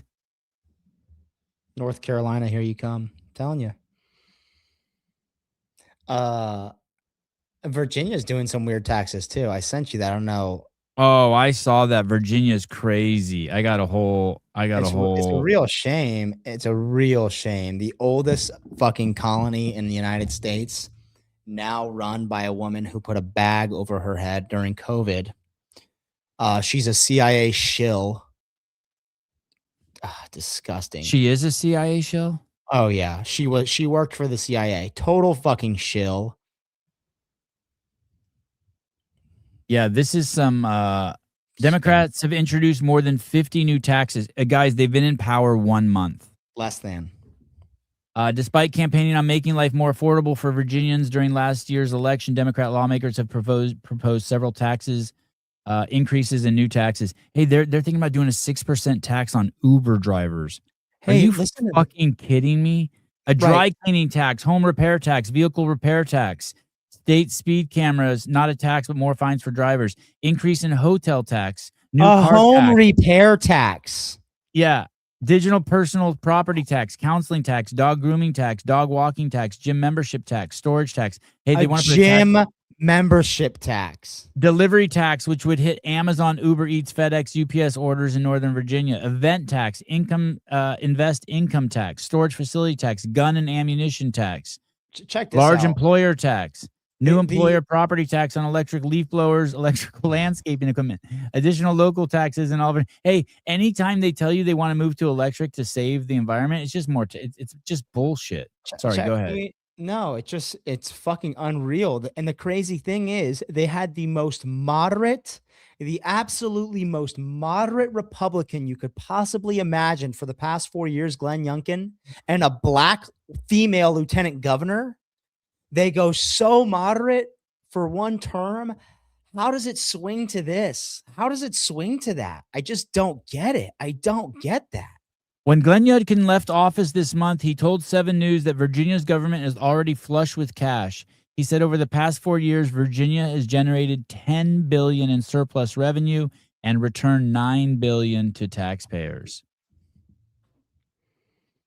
We are a AAA bond rated in the state that continues to show $10 billion in revenue surplus over the last 4 years. Now, Virginia Democrats who are in power at every level of state government appear to be taking a different approach. Hey, that's how you have to do that in order to run a socialist state. You got to generate more money to distribute to the poor people. Yeah. My son is learning about the American Revolution in school. It seems taxation was one of the factors that led to the protests. It wasn't just taxation. Think of taxation, Sabir, as like the tiny little straw that broke the camel's back. And the real big one was the fact that they created a law that gave their parliament an ability to make any rules they desired whatsoever without any representation from the colonies. So the colonies had absolutely no vote or say in British Parliament, and Parliament basically passed this act that said they can do whatever they want and make whatever rules they want for the colonies. It was that. They started boarding British soldiers in colonials' homes. And then think of the tax as like this tiny little straw that broke the camel's back. Let's say they gave them, the British gave, this is how the British avoids being a gay little country now and second to the United States. They do all the taxes they want, but they offer every colony 3 spots in parliament or however many positions in parliament they had. They don't send any soldiers there to enforce anything. In fact, they just raise the tax rate. And America's probably still a colony of Great Britain. So the tax is important. Oh, that didn't happen. You're saying that's how they could have done it. And it would have been smart. Yeah, offer them representation, and raise the taxes even higher, and they're still a colony, 100%. Wow. That lack of getting to say anything and essentially what the colonies felt like. I learned this other thing about slavery in the colonies. When they're writing the Declaration of Independence, they actually used the 3/5 compromise as an incentive to phase slavery out in the southern colonies, because the founding, like half, it was like split, right? Half the founding fathers were like, wow, slavery's fucked, we don't want to have it. The other half are like, or those other colonies that wanted slavery, like, hey, we're depending on it for our economy or whatever. They're like, all right, well, you're not going to get votes for these people. And they're like, well, that's bullshit, they're people. And they're like, well, we give you 3/5 votes, and when you phase out slavery and you free them, we'll count them as a full vote. And that was supposed to be an incentive in 1776 to completely phase out slavery. So it's just incredible when I think about or when you learn stuff like that. I mean, really, the West, United States specifically, slavery couldn't even last 100 years in our system of government and our philosophical framework for like what we believe. It lasted 100 years in America, less than. It's lasted thousands of years and continues through today in other places. I heard this guy on Twitter the other day, this black dude, reframing slavery. He said, hey, man, slavery was happening for 10,000 years on every corner of the planet, everywhere in the world. And then Great Britain and the United States came along, the West came along and got rid of it in 200 years. Yep. And so instead of saying that the West was enslaving people, the real story is, when you zoom out a little bit, is that the West freed people. As a result of, yeah. What a crazy different perspective than the spin that we're raised with. Well, and not to mention that the North won and freed the slaves, and 300,000 white soldiers died. I mean, to free 300,000 white soldiers died to free 394,000 slaves. And we're taught to celebrate Abraham Lincoln as the freer of the slaves. And Abraham Lincoln wanted to send every black person back to Africa because he thought they were incompatible with white people. He had this whole plan during his early presidency that after they won the Civil War, they were going to create a program that shipped all black slaves back to Africa. That became less popular because obviously it's kind of like crazy fucked up. And we're also taught to think the world of Martin Luther King Jr. and he wanted universal basic income, which is like the complete antithesis of judging someone based on the merits of their character rather than the color. I mean, it's just so anti that. What merit? Well, you don't have any merit if you're just getting UBI. Hey, his practices were 100% opposite of his words. Yeah. Here we go. I want to get your reaction to this. You probably haven't seen this. Have you seen this? Yeah, I saw it. Okay. Arrest as many people that touch you as you want to. Those are the general orders all the way to the top. Everybody fucking gets it if they touch you. You hear what I'm saying? Less legals. We're going to look at shipping tractor trailer loads of that shit in here. So you catch what it's all about us now. It ain't about them. Professional, legal, ethical, moral. You know what we're talking about. Legal, ethical, moral. You're on camera. But other than that, it's what we do. What city is it, Chief? Fucking ours. This is our fucking city. I'm okay with this. I mean, I'm 100% okay with this. When I saw the post, yeah. I'm 100% okay with this. When I saw the post, I thought it was going to be a left-leaning like post. And It was probably by- is. The left probably hates this. Right, but what I saw it on was a conservative page, and they were like, "Yeah, this is awesome, reestablishing law and order, etc." I agree. I mean, he's giving his guys a pep talk, and also he's saying, "Hey, we're shipping non-lethals in by the truckload." That's what you would like to hear. The only thing I don't like is where he says, "If anybody touches you, arrest as many as you want." No, arrest every person that fucking touches you, not want. Yeah. I don't care if you fucking want to. If they that's the thing. The fact that they released Alex Preddy a week before his shot, it is CBP's fault. It's CBP's fault Alex Preddy was killed because they fucking let him go a week prior. He shouldn't be. It's the same way. It's the prosecutor's fault for that fucking black dude riding the train in Charlotte that stabbed the fuck out of Irina in the neck. Yeah. They just fucking let him off. You know he's a magistrate. psycho. It wasn't even a judge. A Right. magistrate. You know he's a fucking psychopath. It's 100% that. Obviously. Oh, did he you has see? Did personal you see accountability. yesterday? Yesterday, a guy got released. In Chicago. Did you see that? He fucking beat. Look, this shit is fucking crazy. This shit is so fucking crazy. There's a Somalian that's only got 8 years in jail for raping a 12-year-old in Minneapolis because he didn't understand the culture was different here. Man who nearly beat Chicago train passenger to death walks free with no prison time. A man accused of nearly beating another passenger to death aboard a Chicago train will not spend any time in prison, according to local reports. Citing court records, 45-year-old Jesus Ramirez will not serve any prison time after he allegedly beat up a passenger on the CTA Pink Line. He pleaded guilty to aggravated battery on Monday. Ramirez was sentenced to 2 years, but received credit for over 1 year spent on electronic monitoring. He wasn't even in jail. Hey, dude, he beat the guy, and the guy was in coma for fucking 2 months, I think. Oh no, a week. According to the CWB Chicago, the victim spent about a week in coma and roughly 2 months hospitalized with scattered brain bleed, traumatic brain injury, broken ribs, a temporal bone fracture, ear damage, and a fractured nasal bone. No jail time. Time served for being on an ankle monitor. You think he's going to get busted again? Yeah, after he hurts 10 more people, he'll get busted one more time. You don't, that's not, when you beat someone nearly to death, that's not the first time you do it. Fuck no. You want a hard story or an easy story? Easy story. Okay. Unfortunately, I don't know if this one is true. But I want it to be true. I really want it to be true. Touching your girlfriend's boobs can actually save your life. It is not a joke, it is science. Modern men often walk around with chronically high cortisol levels, stuck in constant fight or flight. Blood pressure stays high, the body is always on alert, even during sleep, and the subconscious never truly powers down. This silent stress slowly erodes the heart and cardiovascular system. But the female body carries a natural reset. The warmth and feel of her boobs trigger an immediate response in the male brain. It stimulates the vagus nerve, which controls the parasympathetic nervous system and releases oxytocin, the bonding hormone. This safety signal calms the body, drops heart rate, normalizes blood pressure, and flushes out cortisol. Finally, the body switches from defense mode to recovery mode.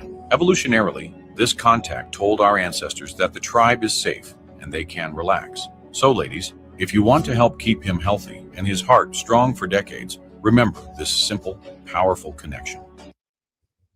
Yeah, it's 100% true. Lizzie, every time Lizzie wants me to touch her boob, she sends me some shit like this. It's fact. Oh my goodness. Titties save lives. They do. Even my gay friends get joy from a pair. Yeah, is that true? Do gay men like tits? You're welcome. They like men's tits? Is that true? That's a great question. Is it true that gay men like tits? Yeah. Yeah, I think they like men's tits. You don't think they like women's tits? Well, they like tits. Maybe they like women's. I don't know. Man, that's got to go back to nursing.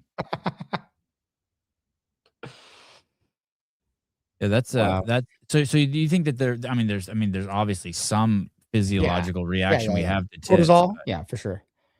All right. Okay, now for the hard story. Here we go. I'm going to give you two perspectives on it. Of course, things like this are going to happen. Listen to the way this is worded, by the way. Disabled son dies after father, his only caregiver, is detained by ICE. So when you read that, when I read that, I was like, okay, they captured this dude's dad, and then the kid got left at home and died. Just like, do you know what I mean? Like, imagine like arresting someone for shoplifting and their kids in the car, and then no one knows that the kid's there and the kids died. Here's That's how what I it kind of should read. imagined it. Yeah. You know what it should read? What? Federal government blamed for father's crimes. Oh, let's go on. Maher Tarabishi, 62, was detained by ICE in October 2025 while exiting a routine check in Texas. He was the sole caregiver for his 30-year-old son, Wael, who suffered from Pompe disease and relied entirely on his father for daily care. Wael's health rapidly declined after Maher's detention, and he passed away. So his health, now it's a little more detailed, his health declined after his father was detained.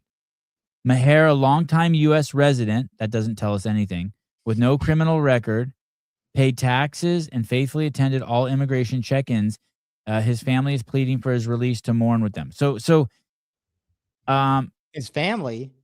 His family's pleading his release. Where were his family to take care of the son? Yeah, it's So I want to dig into it, right? I want to be like, hey, what really happened there? Because this is like just another one of those stories, right? So you dig into it. Disabled man dies as caretaker father remains in ICE custody in Dallas. I don't even know if they're connected, but they're trying to connect them. His dad was his primary caregiver before the Jordan Nationals' arrest during an immigration check-in. ICE denied requests for the father to attend his son's funeral. Now, here it is. The man's father and primary caretaker, Maher, came here legally in the 90s and has been making annual immigration check-ins up until his arrest in October. He had been in hospital twice since his father's arrest, most recently on Christmas Eve. They said he's doing poorly without his father. I think he was doing poorly before.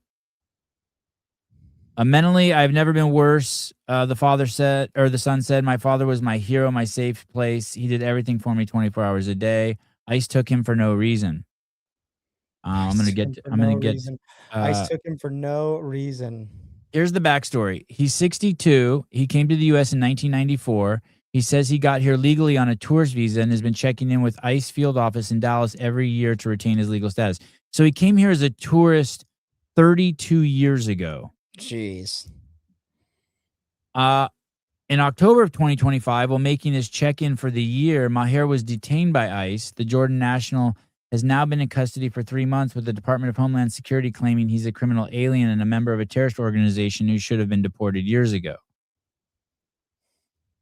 The family denies these claims and say he's been mischaracterized and being associated with the Palestinian Liberation Organization. He was denied asylum request years ago, but his family says he's been allowed to stay in the country on supervision order since the Obama administration, and he was staying to take care of Wael. The Department of Homeland Security says Maher was ordered to be removed from the country before the case was dismissed by the Obama administration. So he was ordered to leave, and then Obama dismissed it. The department refers to him as admitted member of a foreign terrorist organization. Oh. Seems nice. Yeah, I mean, once again, here we are pulling at the heartstrings. I don't know what to make of it. But if that's all you have, if that's the only smoking gun you have, I mean, that's what you have to run with. Do you know what I mean? As ICE is bad, it's not enough for me. Hey, they're trying to get out 10 million people, and that's the story you have of them behaving bad. Right. everyone in this country has to spend 20 hours a fucking month on the phone just to get their fucking welfare check or their social security check. The caller, hi. Hey, what's going on, man? Yeah, hey, what's up? Hey, I can't even go to the DMV without waiting in line for fucking 4 hours. Sure as fuck, these mistakes are going to happen. If it's even a mistake, the story's so thin. Go ahead, caller. Well, the crazy thing, I was calling about this topic, the crazy thing about liberals in general, or people in general, about they're splitting families apart.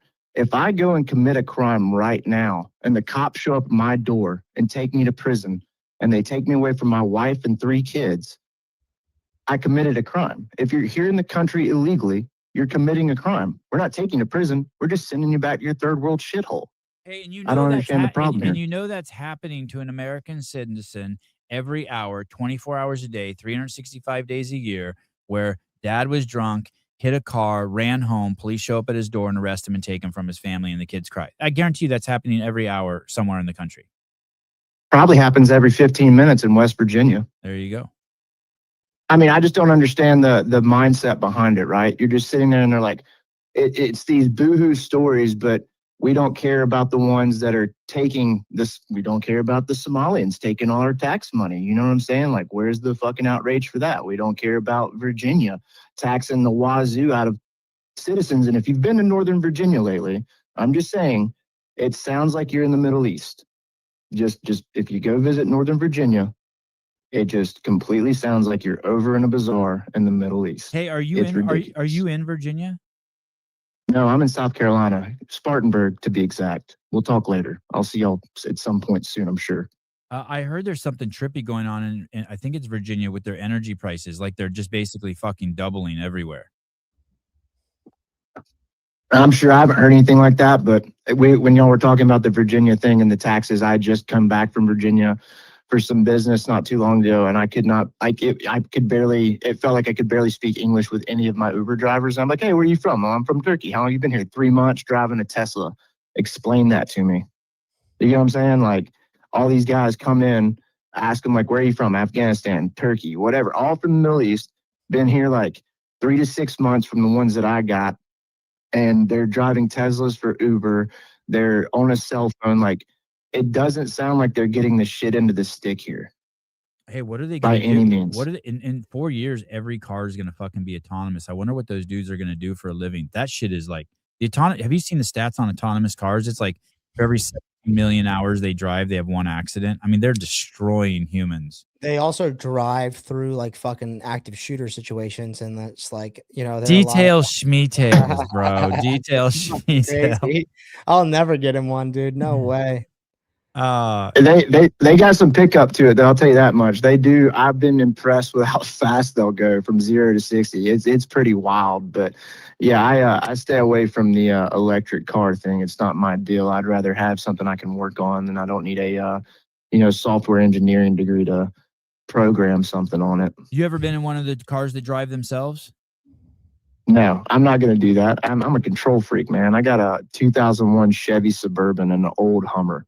So I'm not doing much of anything else besides that. Hey, you'll be sitting there at a stoplight, and it's 8, like you're in Scottsdale, right? And it's 4 lanes in each direction, and it's a 4-way stop. So it's 4, 8, 16, 32 fucking lanes crossing each other. You know what I mean? Just fucking, and you're sitting in your car, and there's a big screen, and not only does it show you every car, it shows you every person sitting in every car. So it's like a car that's across the street of this massive intersection, 3 cars back, and you can see there's 3 people in it. And you're like, no fucking way. Or you see like a dog walking by on the sidewalk, and you look at your screen, there's a little graphic of a dog walking.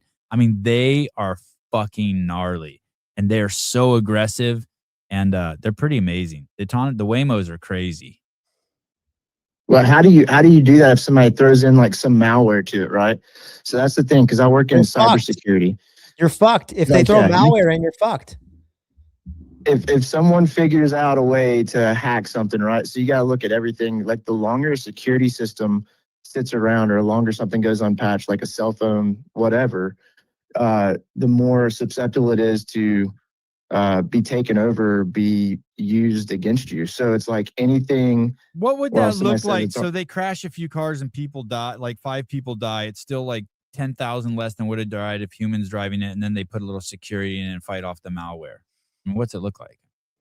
Well, you're talking about patching a patching cadence, right? So you have to like be able to update every car. So if the car is not connected, someone said Windows 10 screwed. It's just I don't know what that looks like, to be honest with you. But there's guys out there smarter than me. But I'll tell you, the biggest problem is human error and laziness. Everyone thinks that things are just secure. You're not secure, right? And people, even automatic updates have to have a human pushing automatic updates. And if somebody just doesn't want to do it, and somebody's like, yeah, fuck this car and fuck this area, I mean, you could potentially do an attack pretty quick, So anyways, gentlemen, y'all have a great day. Taylor, I love you. I'll see you soon. See ya. Bye. Peace. See ya. I don't know who that is. The United Kingdom only gets worse and worse. It's toast. Birmingham, I think it's the second largest city in the United Kingdom. Is it Birmingham, second largest city? Alabama. The second largest. Oh, you're talking about the UK city in the UK. Birmingham. Have you checked out? Are you done with the show? No, I'm not done. Sorry, I was just looking at somebody's response to the. 1 million residents. Second largest city. Second largest city is 1 million residents. Gosh, 1.1 million residents. Tiny. Convicted terrorists who plotted consulate church bombing to run in UK election. Muslim activist who served a prison sentence for his role in an overseas terror plot is now seeking election in Birmingham.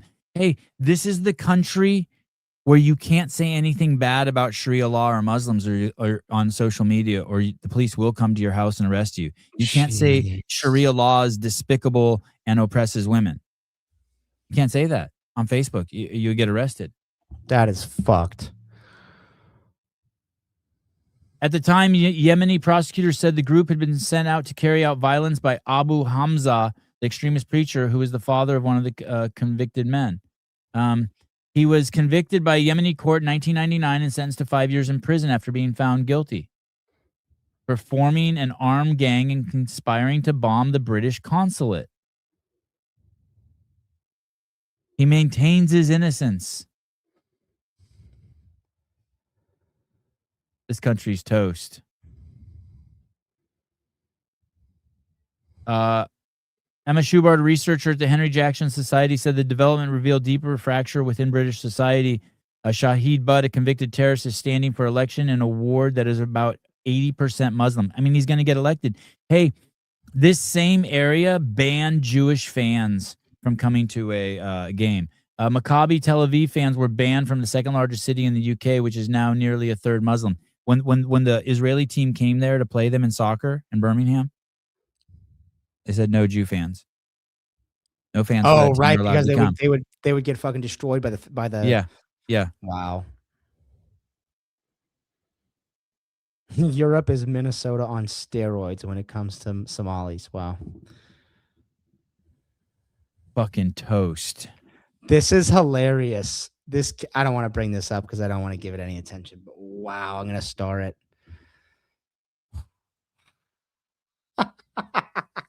I know, I see it. Oh my God. Yeah, thank you for not bringing it up. Hey, that guy got all juiced up and his fucking and his libtard just fell out of his mouth. I think all the libtard except for the part where he takes fucking dicks in his ass and mouth fell out. Yeah, he just got all juiced up. Sabir, Sharia law is not something all Muslims do. The normal ones. What do you mean normal? The normal ones in Trinidad certainly don't practice that. This is something I struggle with. And your argument is, I mean, from what I understand, your argument is, well, they're not Muslims then. Dude, I grew up with so many. Someone asked it earlier in the chat, was like, you grew up with Afghanis? I mean, I wouldn't say majority, but maybe even now, majority of Northern Virginia is Middle Eastern. I mean, it feels that way. I grew up with so many Middle Eastern people, and yeah, I don't remember any of them wanting Sharia law or like women to wear burqas everywhere. There certainly was that in some places, but what are you doing here? I've never done this. Are I've you never in done this ChatGPT? online. Let's just try. Let's just see what happens. Do I just click this? Click to dictate. Oh, I can't just use it? Hold on. Have you ever interacted with Grok? No, I use ChatGPT. Do you talk to it? I don't like talk to it. No, I say, listen, bitch, go make me a fucking sandwich. No, but do you type or do you? Oh, wow, No, you I got to. type. You got to. You got to. what? You got to pay for it. Oh, you got to pay for Grok? No, just go to the box and type, dude. Upgrade to Chatbot Pro. I just want to but I used to be able to click to I used to be on my phone I can talk to it. What are you trying to say to it? Click to I was going to ask it like, can you be Muslim and not want to practice Sharia law? Here, let me do it on my business account on chat. I don't understand why I can't just use it. Yeah. On my phone I can do that. Can you be Muslim and not want Sharia law? I don't think you can. No, I'm not typing. I want to. I want to do a Yes, show. absolutely. This is the woke factor everyone's talking about in regard to ChatGPT. Maybe it says yes, absolutely. You can be Muslim and not want Sharia law imposed as state law, and here's why. That's a totally legitimate position. Okay, let's hear I'm it. going to say I don't care about legitimacy. I want to know if Muslims exist who are opposed to Sharia law. Yeah. Yes, they exist in large numbers, Savon. ChatGPT says it. Yeah. Let me ask you this. Ask it. Can you be a Christian? Ask it this. Can you be a Christian and not have Jesus Christ as your believe Jesus Christ is the Son of God? Ooh, I don't know if those are the same, buddy. That's a stretch. Really? I mean, yeah, that's like saying, I hey, think it's a no, core no, no, tenet. no. It's a core tenet. You're obeying the Sharia law is obeying the command of God, living by God's law. And well, fine. I don't care. Pick I something else. agree. Then. I Pick don't something. think it's apples to oranges. I don't think that's apples to oranges. I don't. This is I not think- apples. No, he's saying this is not apples to oranges. Yeah, it's apples to. Yeah, I agree. This is not apples to oranges. I agree. This is exactly what it means. Can you be a Christian and not believe that gays are going to hell? That's probably more of an equivalent. Okay. Then let's choose something. Can you be a Christian and not practice the 10 Commandments?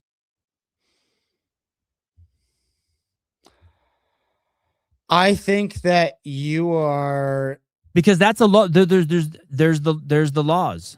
Right, but it doesn't matter. At the end of the day, it doesn't matter exactly what the words say. It matters what the commonly accepted approach or interpretation of the words are. So if the commonly accepted approach amongst a lot, listen, let me say this. If the commonly accepted approach amongst a vast majority, or maybe not even majority, a vast amount of Muslims is to not want Sharia law as state law, then it doesn't matter what the book says. They can identify as Muslim all they want. They can say, hey, I'm a Muslim. No.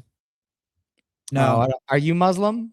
No, I'm not Muslim, but you can't identify with a dog if you're a fucking I'm Muslim. cat. You can, but it doesn't make you a fucking... I'm fucking Muslim, dude. No, you're not. How do you know? Because if you're... Listen.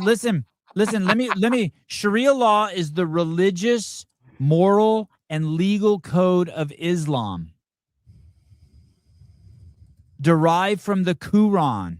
So let me here. You wanted to go apples to apples, you fucking dickwad. I'm going to change it to what is the religious, immoral, and legal code of Christianity? What is the religious, moral, and legal code of Christianity? And then we can compare it to apples to apples. Hey, here, check this out. Listen.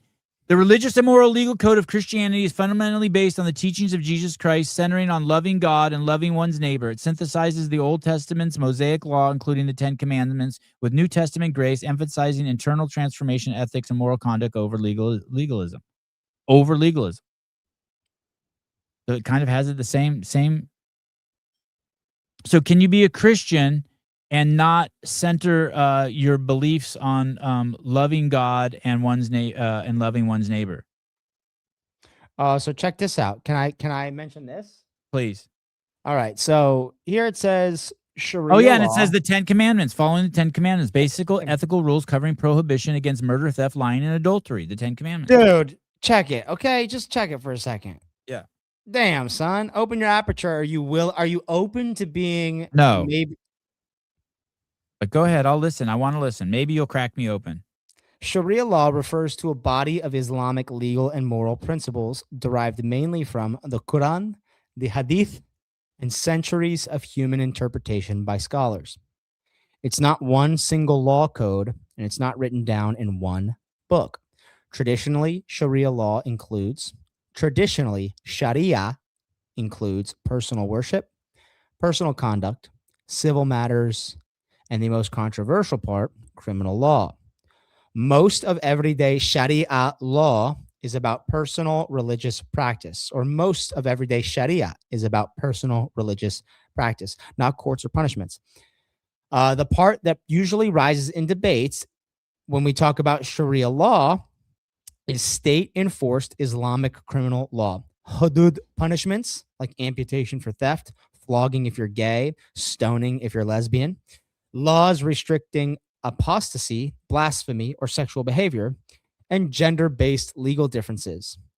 That's only one slice of Sharia law, but it's the slice that causes fear, controversy, and opposition, including from many Muslims. Why it's so confusing? Sharia is not equal to what governments enforce. What states apply is always a political interpretation, not pure Sharia.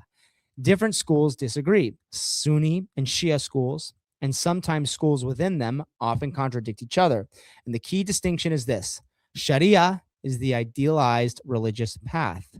Fiqh is the human interpretation of that path, which is fallible, historical, and political. Most of Sharia criminal law is fiqh, enforced by the state. So human interpretation of the path that is enforced by the state. In conclusion. Okay. No, tell me. In conclusion, what are you saying? It's saying that essentially a lot of the parts of Sharia that are open for interpretation or interpreted by many scholars and enforced by the state are human interpretations that are not commonly accepted or agreed upon. That's why they're controversial. That's why they're controversial, even amongst Muslims, is because they're not widely agreed upon and accepted. They even have let me explain it like this. If you in Christianity, you can be Christian, and if you're not being perfect, you're a sinner. And that's the same in the Quran. So if you don't believe in killing non-Muslim people, then you're a Muslim. You can still be a Muslim, but you're a sinner. Okay. I think most people are okay with that. I'm a sinner. Are you a sinner? Yeah. But what I'm saying is that the premise you're a sinner, dude? There's times that I don't love my neighbor, right? When his well goes on and I hear the metal screeching and it's making noise and I'm in the backyard trying to have a fucking peaceful moment, I'm like, fuck, that guy needs to fucking fix his fucking well. But at the end of the day, if you're a Muslim, you are practicing something that wants to kill non-believers. Look, check this out. Can you guys see outside? There's a chicken in my backyard. Oh, and Lizzie caught it? Yeah. How did she catch it? Dude, I gotta go. I gotta. Did you know she had that skill? No, that's a crazy skill to just randomly have as a female. That's true. I gotta go. I don't want to leave this fucking Muslim talk. You're ridiculous. You're telling me. No, we'll do another show. Well, I'm ridiculous. I just got you to agree with me. No. Yeah. I got you to agree with me. I did. I know, but I found our meeting point. You do agree that Muslims are, as a whole, if you're going to practice Muslim and you don't want people killed who are non-Muslim or to pay that tax, that Jeff or whatever, that you're a sinner Muslim. I don't agree with that, no, because I don't know. And the reason I don't agree with that is because I haven't read that in the Quran. So when I read it, if I read it, I probably won't. Fuck me. Who's this? Call her high. Hey, you guys. It's I'm back. It's who? A little bit ago, the firefighter from over by St. Paul, Minneapolis area. Oh, okay. Hold on one second. I'm gonna reconnect you. Hold on one second. I'm pissing right Hold now, on. though. Okay, Just go keep piss. on Piss while I communicating. reconnect them. Hold on, I'm reconnecting you. Don't say anything yet. I'm reconnecting you. Because this roadcaster never. I don't want you to be popping. We have a firefighter from Minnesota. You're peeing right now? Yeah, I'm gonna pee in the can, dude. Just go. That's fucking awesome. Hold on, caller. Hold on. I almost got you. Taught me. How to do that? Yeah. Oh my goodness. Is my roadcaster not even going to connect now? No. Hold on, caller. Hold on. Sorry for the delay. Jesus I might Christ. fill this can up. Bluetooth. I think my dogs might have tried to. I wonder what they tried to do to it. Okay, here we go. My phone updated.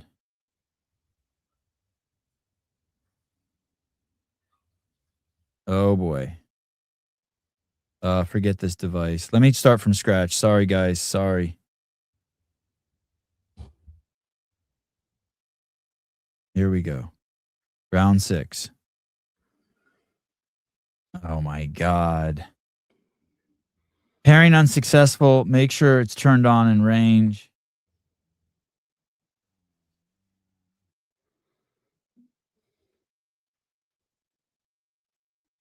Wow, that's like way too. That's at the brim. That's crazy. I filled it to the brim. Caller, sorry, you got to give me 1 second. I really want to try to fix this. Are you, caller, are you there?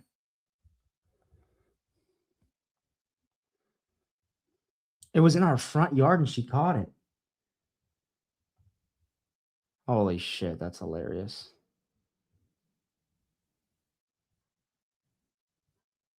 Damn, we gotta go get some chicks now. I gotta get a fucking hen house. Fuck. Why? You're keeping that chicken? 100%. Dude, we've wanted chickens for a while. Now it's kind of forced me into actually getting some. So you're going to steal one that roamed onto your property?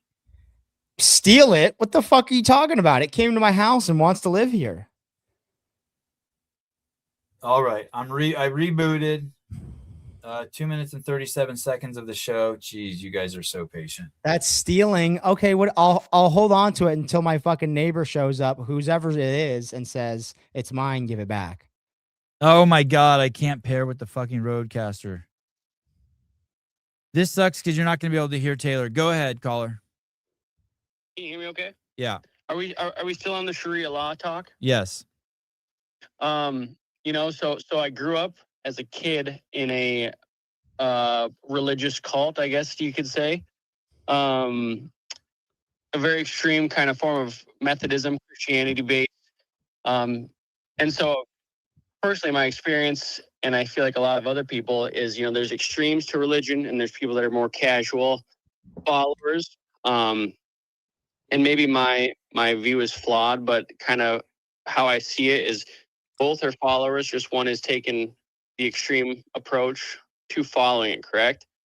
So, you know, Muslims that would practice Sharia law and take it to the max, you know, degree of power, I would say are Muslims just as much as Muslims who casually maybe follow religion. And we kind of agree with what Taylor said. It's hard to really determine, are you or are you not Muslim?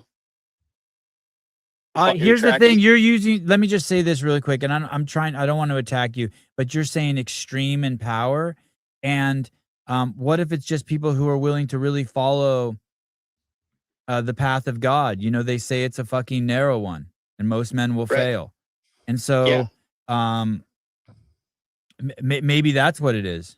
Maybe it's not extreme in power. It's just like, hey, this is the way, and it's not an easy journey.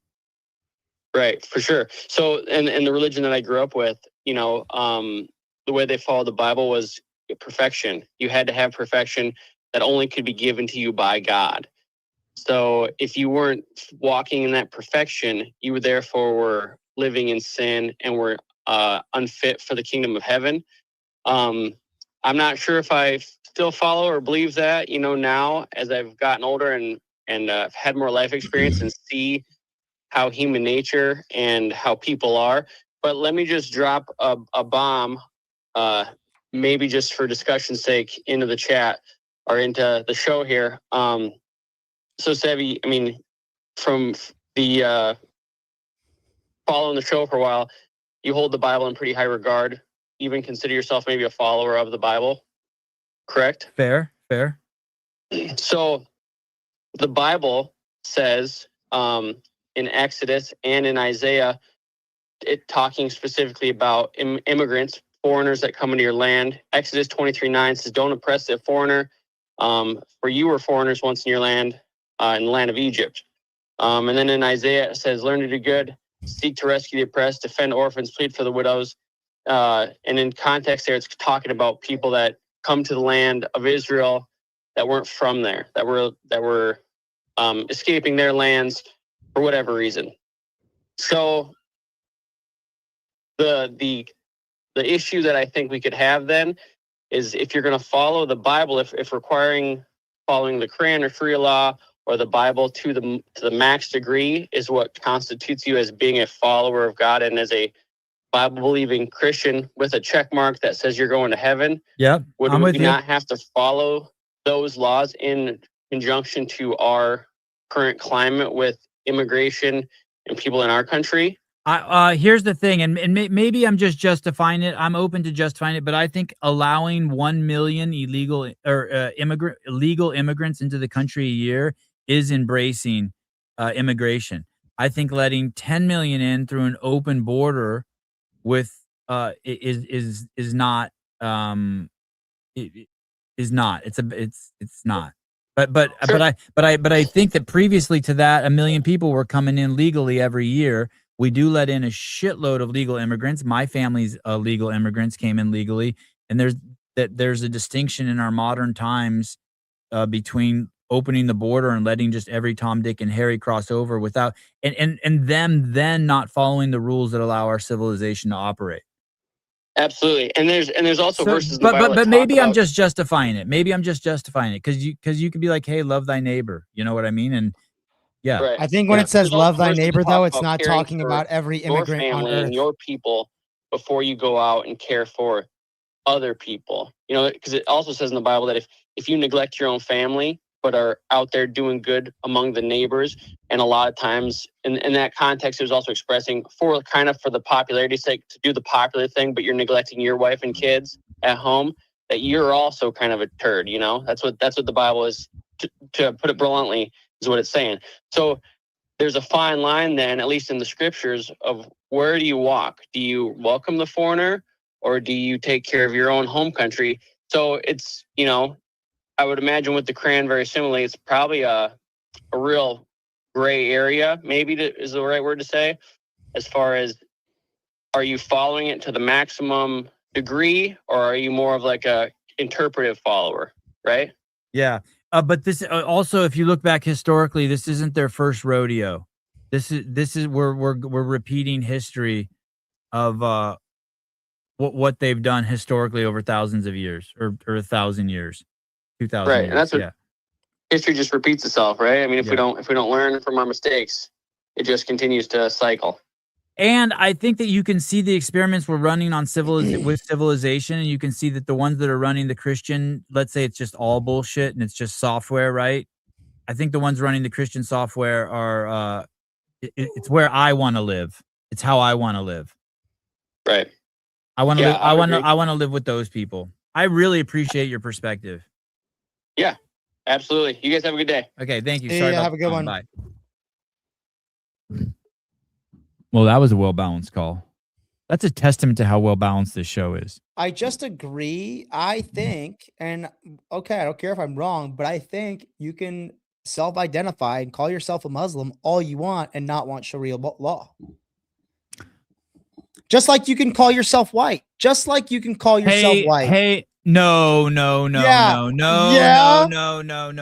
White is objective. White is objective. Exactly. And you White is aren't. objective. And Okay, you fine, aren't. then I'm not. Fine, then I'm not. I don't care. I You don't even define think it is objective. Okay. Can I call myself a woman? Yeah, I can, You but can it's call not yourself true. whatever you want. But it's not true. You can't call Can I- yourself a can I- female. You can't call can I- yourself a female. You can call yourself a woman. Could I call myself a black belt in Brazilian Jiu-Jitsu, even though I've never fucking taken a Jiu-Jitsu class ever?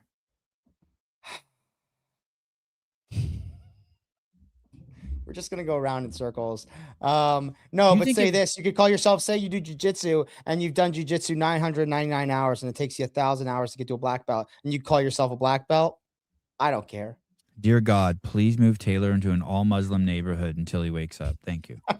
I lived in an all Muslim neighborhood, dude.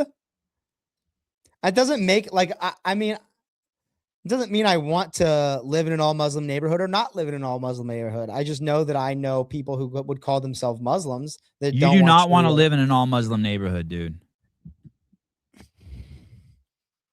I don't want to live in an all white liberal neighborhood either. No, absolutely. Worse, I think. Oh yeah. Wait, no. Yes, yes. Muslims are quieter, 100% quieter. If they're Muslims that don't want Sharia law, yeah, white liberals are 10 times worse. No. I live Hey, in an I'd all- rather I live in an 100% all-white liberal community, and it's You don't actually live in an all white liberal community. You live in an all white community that is socially liberal just because they want to feel good about themselves, but they're rich as fuck and they're not retarded. What percentage? I live in the South where if you're a white liberal, you're the fucking worst retarded kind because you're not rich or like trying to make yourself feel good. You're just poor and fucking useless. You just want free weed. Exactly. My town is 60% of its voters are registered as Democrats. Crazy. Allahu Akbar. Yeah, that's exactly where I learned that, Jeremy. It's exactly where I learned that. When I was a kid, I would get called a fat ginger, a gay fat ginger, and I would call my Muslim friends terrorists. And now you're a buff gay ginger. True. All right, guys. Thanks for coming on, Taylor. Is today Friday? Yeah, we got the games update show tonight. Oh yeah, crazy games update show. We're gonna have trouble staying in our lane today. I almost feel bad for JR. We will be pulling up some of the more controversial posts this week.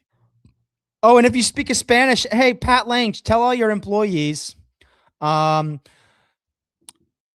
vivo en es mi casa. I speak Spanish now. We're doing a Sentinel Espanol track. It's getting released to everyone.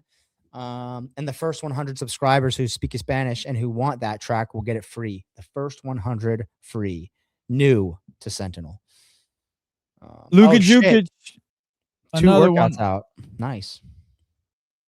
Perry. Pool boy texted me. All right, we got snow tomorrow. So what time's Kill Taylor? Oh, I have to go to a jiu-jitsu tournament tomorrow morning. So early? Earlier is 9 better. a.m. my time? 6 a.m. your time? Yeah, that would be amazing. That would Okay, be so let's do it. good. I'm good with that. Cool. Are you defending or are we tomorrow? I'm defending. Won't take long. Okay, good. All right. Cool. Love you guys. See you guys tonight. Probably 5 p.m. Pacific Standard Time. Love you guys. Milky Hammer's always good to see you in there. Pat, always good to see you. Magnus, all you guys. Love all you guys. Thanks for joining us. All the callers. You guys are great. Bye-bye.